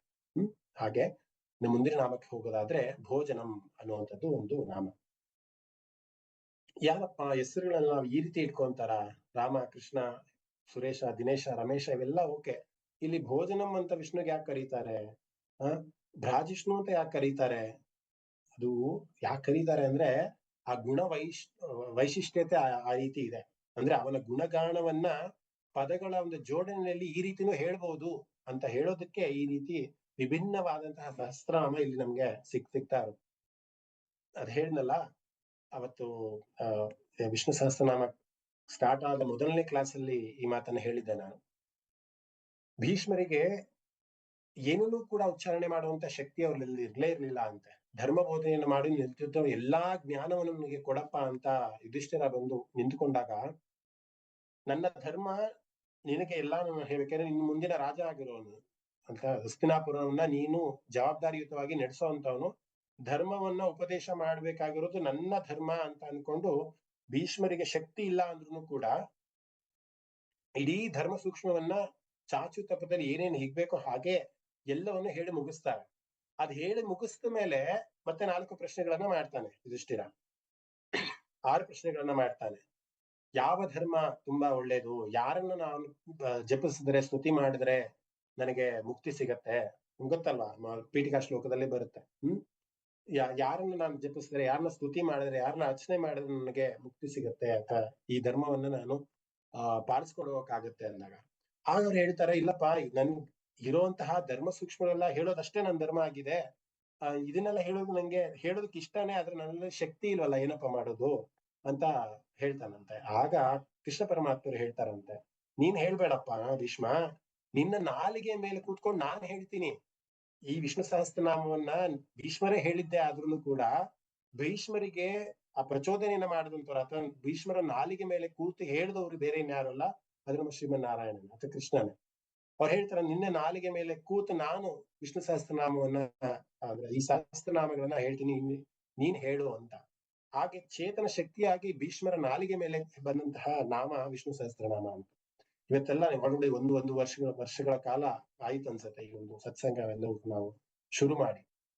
ಪ್ರತಿದಿನ ಈ ನಾಮಗಳನ್ನ ನಾವು ಕೇಳ್ತಿದೀವಿ. ಒಂದೊಂದು ನಾಮಕ್ಕೂ ಭಿನ್ನವಾದಂತಹ ಅರ್ಥಗಳಿದೆ, ಅಥವಾ ಬೇರೆ ಬೇರೆ ಪುಸ್ತಕಗಳಿಂದ ಭಗವದ್ಗೀತೆಯಿಂದ, ಉಪನಿಷತ್ತಿಂದ ಎಷ್ಟೆಷ್ಟೋ ರೀತಿಯಲ್ಲಿ ಲಿಂಕ್ ಇದೆ ಅಂದ್ರೆ ನಾವೆಲ್ಲ ಅರ್ಥೈಸ್ಕೊಂತಿದ್ರೆ ನಾವೆಲ್ಲರೂ ಕೂಡ ತುಂಬಾನೇ ಪುಣ್ಯಶಾಲಿಗಳು. ಇವತ್ತೇನೋ ಟೆಕ್ನಿಕಲ್ ಎರರ್ ಆಯ್ತು ಅಥವಾ ಏನೋ ಆಯ್ತು, ಅದು ಸಾಮಾನ್ಯ ಆಗತ್ತೆ, ತೊಂದ್ರೆ ಇಲ್ಲ. ಆದ್ರೆ ಈ ಸತ್ಸಂಗದಲ್ಲಿ ನೀವೆಲ್ಲರೂ ಕೂಡ ಬಾಕಿ ಇದೀರಲ್ಲ, ಜೊತೆ ಇದೀರಲ್ಲ, ಅದಕ್ಕೆ ಖಂಡಿತ ಆ ಭಗವಂತನ ಕೃಪೆ ನಿಮ್ಮೆಲ್ಲರಿಗೂ ಕೂಡ ಇದೆ. ಅದಕ್ಕೋಸ್ಕರನೇ ನಾನಾಗ್ಲಿ ನೀವಾಗ್ಲಿ ಇಲ್ಲಿ ಒಂದು ಕಡೆ ಸೇರೋದಕ್ಕೆ ಆಗ್ತಾ ಇದೆ.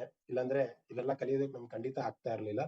ಸೊ ಮೊದಲಿಗೆ ನಿಮ್ಗೂ ಕೂಡ ಧನ್ಯವಾದಗಳು. ಹಾಗೆ ನನ್ಗೆ ಈ ಚೇತನ ಶಕ್ತಿ, ನನ್ನ ಬಾಯಿಂದ ಇವೆಲ್ಲವನ್ನೂ ಕೂಡ ಹೇಳ್ಬೇಕು ಅಂತ ಶಕ್ತಿಯಾಗಿ ಕೊಟ್ಟಂತಹ ಪರಮಾತ್ಮನಿಗೂ ಕೂಡ ನಾನು ಶಿರಸಾಷ್ಟಾಂಗ ನಮಸ್ಕಾರವನ್ನ ಹೇಳ್ತೀನಿ.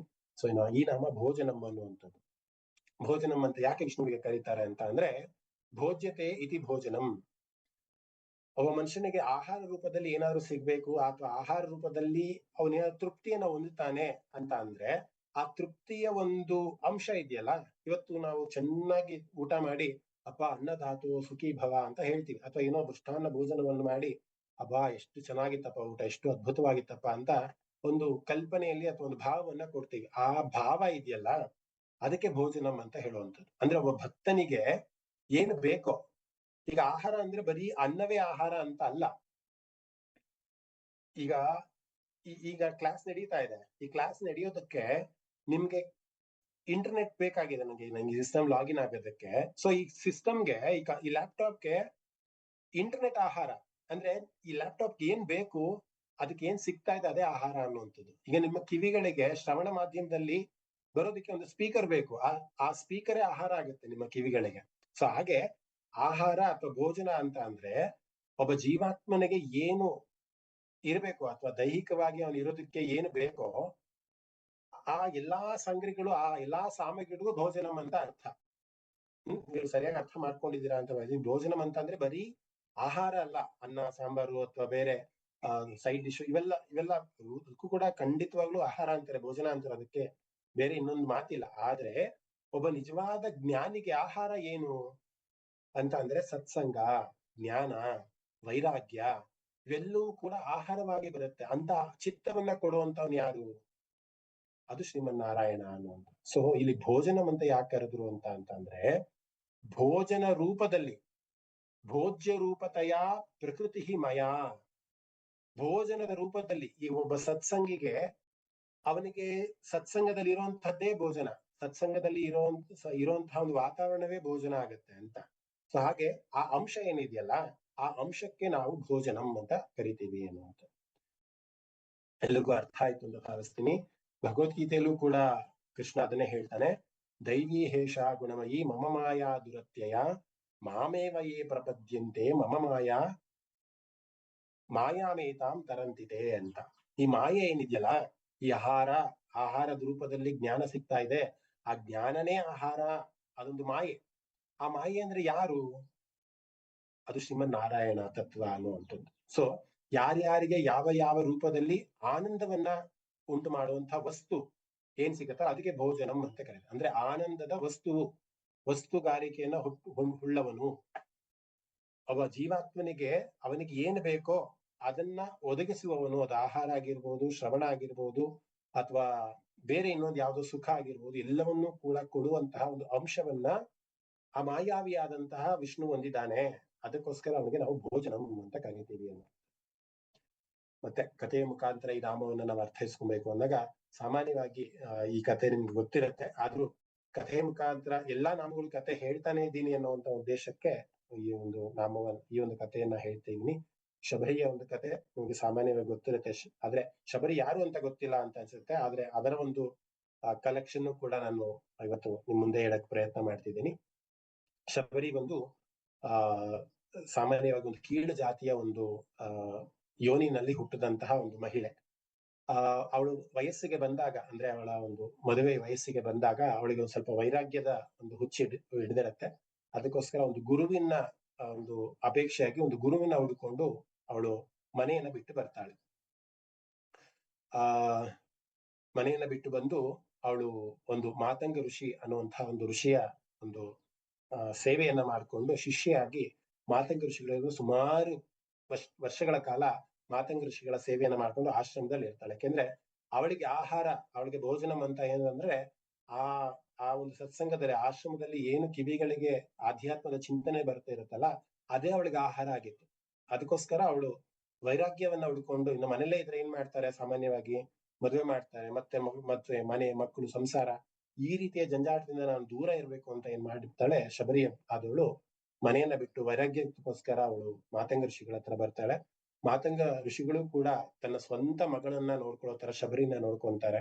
ಆ ಸೇವೆ ಆಗಿರ್ಬೋದು, ಆಶ್ರಮದ ಒಂದು ಚಟುವಟಿಕೆ ಆಗಿರ್ಬೋದು, ಎಲ್ಲವನ್ನೂ ಕೂಡ ತುಂಬಾ ಚೆನ್ನಾಗಿ ಮಾಡ್ತಾಳೆ. ಆದ್ರೆ ಒಂದು ದಿನ ಮಾತಂಗ ಋಷಿಗಳು ದೇಹತ್ಯಾಗವನ್ನು ಮಾಡುವಂತಹ ಒಂದು ಸಮಯ ಬರುತ್ತೆ. ಅವ್ರು ಬಂದು ಶಬರಿನ ಕರೆದು ಹೇಳ್ತಾರೆ, ನನಗೆ ತುಂಬಾ ವಯಸ್ಸಾಗಿದೆ, ಈ ಆತ್ಮ ದೇಹವನ್ನ ಬಿಟ್ಟು ಹೋಗ್ಬೇಕು ಅಂತ ತವಕಿಸ್ತಾ ಇದೆ, ನಾನು ಹೋಗ್ತೀನಿ, ಇನ್ನು ಮುಂದೆ ಈ ಒಂದು ಆಶ್ರಮನ ನೀನೇ ನಡೆಸ್ಕೊಂಡು ಹೋಗು ಅಂತ ಅಂದಾಗ ಶಬರಿ ಹೇಳ್ತಾರಂತೆ, ಇಲ್ಲ, ನೀವು ಇಲ್ಲದೆ ಇರೋದ್ಮೇಲೆ ಈ ಆಶ್ರಮದಲ್ಲಿದ್ದ ನನಗೇನು ಪ್ರಯೋಜನ ಇದೆ, ನಾನು ಕೂಡ ನಿಮ್ಮ ಜೊತೆನೆ ದೇಹತ್ಯಾಗವನ್ನ ಮಾಡ್ತೀನಿ ಅಂತ ಶಬರಿ ಹೇಳ್ತಾಳಂತೆ. ಆಗ ಅವ್ರು ಹೇಳ್ತಾರಂತೆ, ಕೇಳಿದ್ರೆ ಮಾತಂಗ ಋಷಿಗಳು ತಮ್ಮ ತಪಸ್ಸಿನಿಂದ ಮುಂದೆ ಏನಾಗ್ತದೆ ಎಲ್ಲವನ್ನೂ ಕೂಡ ಬಲ್ಲಂತಹ ದೊಡ್ಡ ಜ್ಞಾನಿಗಳು. ಅವ್ರು ಹೇಳ್ತಾರಂತೆ, 7ನೇ ಅವತಾರವಾಗಿ ಶ್ರೀರಾಮ ಬರ್ತಾನೆ, ನಮ್ಮ ಆಶ್ರಮಕ್ಕೇನೆ ಬರ್ತಾನೆ, ಅದಕ್ಕೆ ಇನ್ನೂ ಸುಮಾರಷ್ಟು ವರ್ಷಗಳ ಕಾಲ ಇರಬೇಕು.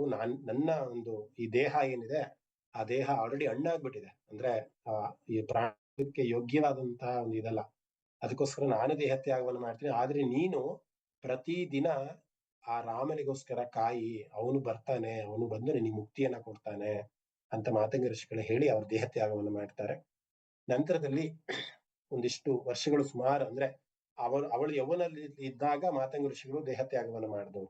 ಇನ್ನು ಶಬರಿ ವಯಸ್ಸಾದಾಗ, ಅಂದ್ರೆ ಒಂದು 20-25 ವರ್ಷ ಪ್ರತಿದಿನ ರಾಮನ ಒಂದು ನಿರೀಕ್ಷೆಯಲ್ಲಿ, ಪ್ರತಿ ಕ್ಷಣ ರಾಮನ ನಿರೀಕ್ಷೆಯಲ್ಲಿ ಅವಳು ಕಾಯ್ತಾನೆ ಇದ್ಲು. ಯಾವ ಯಾವ ರೀತಿ ಕಾಯ್ತಾ ಇರೋದ್ರೆ, ನೀವು ಆ ಶಾಸ್ತ್ರನ ಬುಕ್ಕನ್ನ ಓದ್ಬೇಕು. ಪ್ರತಿದಿನ ಅವಳು ಮಾಡುವಂತಹ ಊಟದಲ್ಲಿ ಇವತ್ತು ಬರ್ತಾನೆ ರಾಮ ಅಂತ ಅಂದ್ಬಿಟ್ಟು ದಿನ ಅಡಿಗೆ ಮಾಡೋದು, ದಿನ ಹಣ್ಣುಗಳನ್ನ ಕಲೆಕ್ಟ್ ಮಾಡ್ಕೊಳ್ಳೋದು, ದಿನ ಇಡೋದು, ದಿನ ನೈವೇದ್ಯವನ್ನು ಮಾಡೋದು. ಇವತ್ ಬರ್ತಾನೆ ರಾಮ, ಇವತ್ ಬರ್ತಾನೆ. ಎಷ್ಟು ವರ್ಷಗಳ ಕಾಲ ತಪಸ್ಸು ತರ, ಇವತ್ತು ಬರ್ತಾನೆ ರಾಮ, ನಮ್ಮ ಗುರುಗಳು ಹೇಳಿದ್ದಾರೆ ಇವತ್ತು ಬರ್ತಾನೆ ರಾಮ, ಇವತ್ತು ಬರ್ತಾನೆ ಅಂತ ಕಾದು ಕಾದು ಕಾದು ಕಾದು ಒಂದು ದಿನ ರಾಮನ ಆಗಮನ ಆಗುತ್ತೆ. ಆ ಕಥೆ ನಿಮ್ಗೆ ಗೊತ್ತಿದೆ. ಹಣ್ಣುಗಳನ್ನ ಕೊಡ್ತಾರೆ, ಆ ಹಣ್ಣುಗಳನ್ನ ಇದು ಹುಳಿ ಇರ್ಬೋದು ಅಂತ ಅವಳೇ ಟೇಸ್ಟ್ ಮಾಡಿ ಕಚ್ಚಿ ಮತ್ತೆ ರಾಮನಿಗೆ ಕೊಡ್ತಾಳೆ. ಲಕ್ಷ್ಮಣ ಹೇಳ್ತಾರೆ, ಅಯ್ಯೋ ಎಂಜಿಲ್ ಮಾಡಿದ್ದು ಅಂತ. ಅದೆಲ್ಲ ಆ ಕಥೆ ನಿಮ್ಗೆಲ್ಲರೂ ಕೂಡ ಗೊತ್ತೇ ಇದೆ, ನಾನು ಹೇಳುವಂತ ವಿಷಯ. ಸೊ ಇಲ್ಲಿ ಈ ನಾಮಕ್ಕೆ ನಾವು ಆ ಏನು ಅರ್ಥೈಸ್ಕೊಬೇಕು ಅಂತ ಅಂದ್ರೆ, ಒಬ್ಬ ಆಧ್ಯಾತ್ಮ ಜೀವಿಗೆ ಏನು ಆಹಾರವಾಗಿರ್ಬೇಕು ಅಂದ್ರೆ, ಈ ಲೌಕಿಕವಾದಂತಹ ಭ್ರಮೆಯ ಒಂದು ಪ್ರಪಂಚನ ಬಿಟ್ಟು ಜ್ಞಾನ ಅನ್ನುವಂಥದ್ದೇ ಅವನಿಗೆ ಆಹಾರ ಆಗಿರ್ಬೇಕು ಅಂತ. ಪ್ರತಿದಿನ ಪ್ರತಿಕ್ಷಣ ನಾವು ದೇವರ ಸನ್ನಿಧಾನಕ್ಕೆ ಎಷ್ಟರ ಮಟ್ಟಿಗೆ ಹತ್ತಿರ ಆಗೋ ಹಾಗೆ ನಮ್ಗೆ ಆಹಾರ ಸಿಗ್ತಾ ಇದೆ. ಆಹಾರ ಅಂತ ಅಂದ್ರೆ ಈ ರೀತಿಯ, ಅಂದ್ರೆ ಸಾತ್ವಿಕ ಆಹಾರ ಅಂದ್ರೆ ಜ್ಞಾನದ ಆಹಾರ ಅನ್ನುವಂತಹ ಒಂದು ದೃಷ್ಟಿಯಲ್ಲಿ ನಾವು ಆಲೋಚನೆ ಮಾಡ್ಬೇಕಾಗುತ್ತೆ. ಆ ರೀತಿ ಆಲೋಚನೆ ಮಾಡಿದಾಗ ಹೇಗೆ ಶಬರಿ ಪ್ರತಿ ದಿನ ಕಾದು ಹಣ್ಣುಗಳನ್ನ ಹೇಗೆ ಸಂಗ್ರಹ ಮಾಡಿ ಇಟ್ಟು ನೈವೇದ್ಯ ಮಾಡ್ತಿದ್ಲು, ಹಾಗೆ ನಮ್ಮ ಕಾಲಾವಧಿನಲ್ಲಿ ನಮ್ಗಿರುವಂತದ್ದೇ, ಈಗಿನ ಒಂದು ಜನರೇಷನ್ ಅಂತ ತಗೊಂಡು ನಮ್ಗಿರುವಂತದ್ದೇ ಒಂದು 80 ವರ್ಷ, ಇನ್ನೂ ಜಾಸ್ತಿ ಅಂದ್ರೆ 90 ವರ್ಷದ ಆಯುಸ್ಸು. 100 ವರ್ಷ ಇರುವಂತವ್ರು ಬಹಳ ಬೆರಳೆಣಿಕೆಯಷ್ಟು ಅಂತಾನೆ ಹೇಳ್ಬೋದು. ಈ 80 ವರ್ಷದ ಆಯುಸ್ಸಿನಲ್ಲಿ ಎಷ್ಟು ದಿನ ನಾವು ಒಳ್ಳೆ ವಿಚಾರಗಳನ್ನ ನಾವು ಪಡ್ಕೊಂತೀವಿ, ಎಷ್ಟು ದಿನ ಮುಕ್ತಿಗೋಸ್ಕರ ಪ್ರಯತ್ನ ಮಾಡ್ತೀವಿ, ಮತ್ತೆ ಮರುಜನ್ಮ ನಂಗೆ ಬೇಡಪ್ಪ, ಮುಂದಿನ ಜನ್ಮ ನನ್ಗೆ ಕೊಡ್ಬೇಡಪ್ಪ, ಡೈರೆಕ್ಟ್ ನಂಗೆ ಮುಕ್ತಿಯನ್ನ ಕೊಡುವಂತ ಎಷ್ಟು ಸತಿ ನಾವು ಕೇಳ್ಕೊಂತೀವಿ. ಆ ಎಲ್ಲದಕ್ಕೂ ಕೂಡ ಆ ಭೋಜನಂ ಅಂದ್ರೆ ಒಳ್ಳೆಯ ವಿಚಾರಗಳ ಒಂದು ಹುಡುಕಾಟ ನಾವು ಯಾವಾಗ ಮಾಡ್ತೀವಿ, ಎಷ್ಟು ಸತಿ ನಾವು ವಿಷ್ಣು ಸಹಸ್ರನಾಮವನ್ನ ಪಾರಾಯಣ ಮಾಡ್ತೀವಿ, ಅರ್ಥವನ್ನ ತಿಳ್ಕೊಳ್ಳೋ ಪ್ರಯತ್ನ ಮಾಡ್ತೀವಿ, ಅದೆಷ್ಟು ಸಮಯ ನಾವು ದೇವರಿಗೆ ಅಂತ ಎತ್ತಿಡ್ತೀವಿ, ಇವೆಲ್ಲರ ಕಡೆ ಒಂದು ಪ್ರಜ್ಞೆಯನ್ನ ನಾವು ಯಾವತ್ ಬೆಳೆಸ್ಕೊಂತೀವಲ್ಲ, ಆ ಪ್ರಜ್ಞೆಗೆ ಭೋಜನಂ ಅಂತ ಕರೆಯೋದು. ಅಂದ್ರೆ ನಿಮ್ಮ ಕಣ್ಣುಗಳಿಗೆ ಆಹಾರ ಏನು, ನಿಮ್ಮ ಕಿವಿಗಳಿಗೆ ಆಹಾರ ಏನು, ನಿಮ್ಮ ಮಾತಿಗೆ ಆಹಾರ ಏನು. ಇವತ್ತು ಮೊಬೈಲ್ ಇಟ್ಕೊಂಡು ಫೇಸ್ಬುಕ್ ಇನ್ಸ್ಟಾಗ್ರಾಮ್ ಓಪನ್ ಮಾಡ್ಕೊಂಡ್ರೆ ಅದೇ ಆಹಾರ ಆಗ್ಬಿಟ್ಟಿದೆ ನಮ್ಮ ತಲೆಗೆ. ಅಲ್ವಾ? ಯಾಕೆಂದ್ರೆ ಇರುವಂತ ವಾತಾವರಣನೇ ಅದು. ಅದಕ್ಕೆ ನಾನು ಕೂಡ ಹೊರತಲ್ಲ, ನಾನು ಯೂಸ್ ಮಾಡಲ್ಲ ಅಂತ ಖಂಡಿತ ನಾನು ಕೂಡ ಯೂಸ್ ಮಾಡ್ತೀನಿ. ಆದ್ರೆ ನಮ್ಗೆ ಯಾವ್ದು ಆಹಾರ ಆಗಿರ್ಬೇಕು, ನಮ್ಗೆ ಸಾತ್ವಿಕವಾದ ಆಹಾರ ಆಗಿರ್ಬೇಕು. ಮುಂದಿನ ಜನ್ಮಕ್ಕೆ ನಾನು ಇನ್ನು ಮೆಟ್ಟಲನ್ನ ಏರಿ ಮುಂದಕ್ಕೆ ಹೋಗ್ಬೇಕು ಅಂತ ಅಂದಾಗ ನನಗೆ ಆಹಾರವಾಗಿ ಸಾತ್ವಿಕವಾದದ್ದು ಬರ್ಬೇಕು, ಸಾತ್ವಿಕ ವಿಚಾರಗಳು ಬೇಕು. ಧ್ಯಾನ, ಭಜನೆ, ಯಜ್ಞ, ತಪಸ್ಸು, ಇವೆಲ್ಲವೂ ಕೂಡ ನಮ್ಮ ಒಂದು ದಿನನಿತ್ಯದ ಒಂದು ಇದರಲ್ಲಿ ನಾವು ಅಳವಡಿಸ್ಕೊಂಡಾಗ ಭೋಜನಂ ಅಂತ ಅಂದ್ರೆ ಇನ್ಪುಟ್ಸ್, ನಮ್ಮ ಮೈಂಡ್ಗೆ ಇನ್ಪುಟ್ಸ್ ಏನಾಗಿರ್ಬೇಕು ಅಂತ ಭೋಜನಂ ಅನ್ನುವಂತಹ ಒಂದು ಅರ್ಥ ಬರುತ್ತೆ. ಇನ್ನೂ ಹೆಚ್ಚು ಹೇಳಿದ್ರೆ ನಿಮ್ಗೆ ಆಭಾಸ ಅನ್ಸುತ್ತೆ.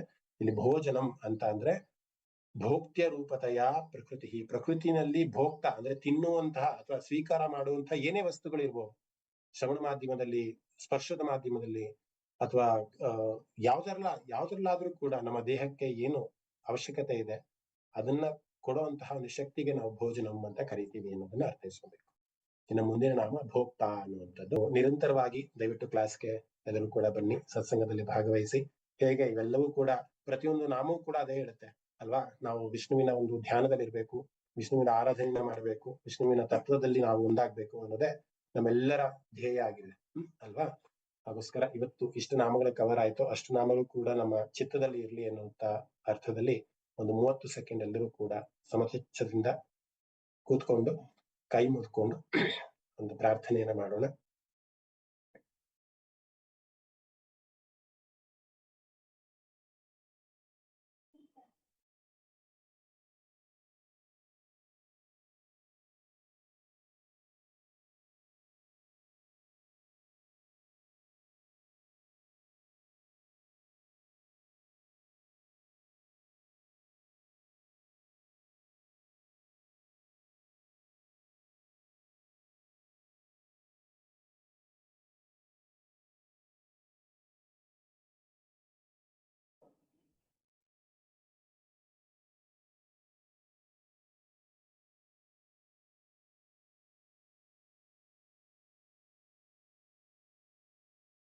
ಸರ್ವೇ ಭವಂತು ಸುಖಿನಃ, ಸರ್ವೇ ಸಂತು ನಿರಾಮಯಾಃ, ಸರ್ವೇ ಭದ್ರಾಣಿ ಪಶ್ಯಂತು, ಮಾ ಕಶ್ಚಿತ್ ದುಃಖಭಾಗ್ ಭವೇತ್. ಓಂ ಶಾಂತಿ ಶಾಂತಿ ಶಾಂತಿ. ಶ್ರೀ ಗುರುಭ್ಯೋ ನಮಃ. ಹರಿ ಓಂ ತತ್ಸತ್.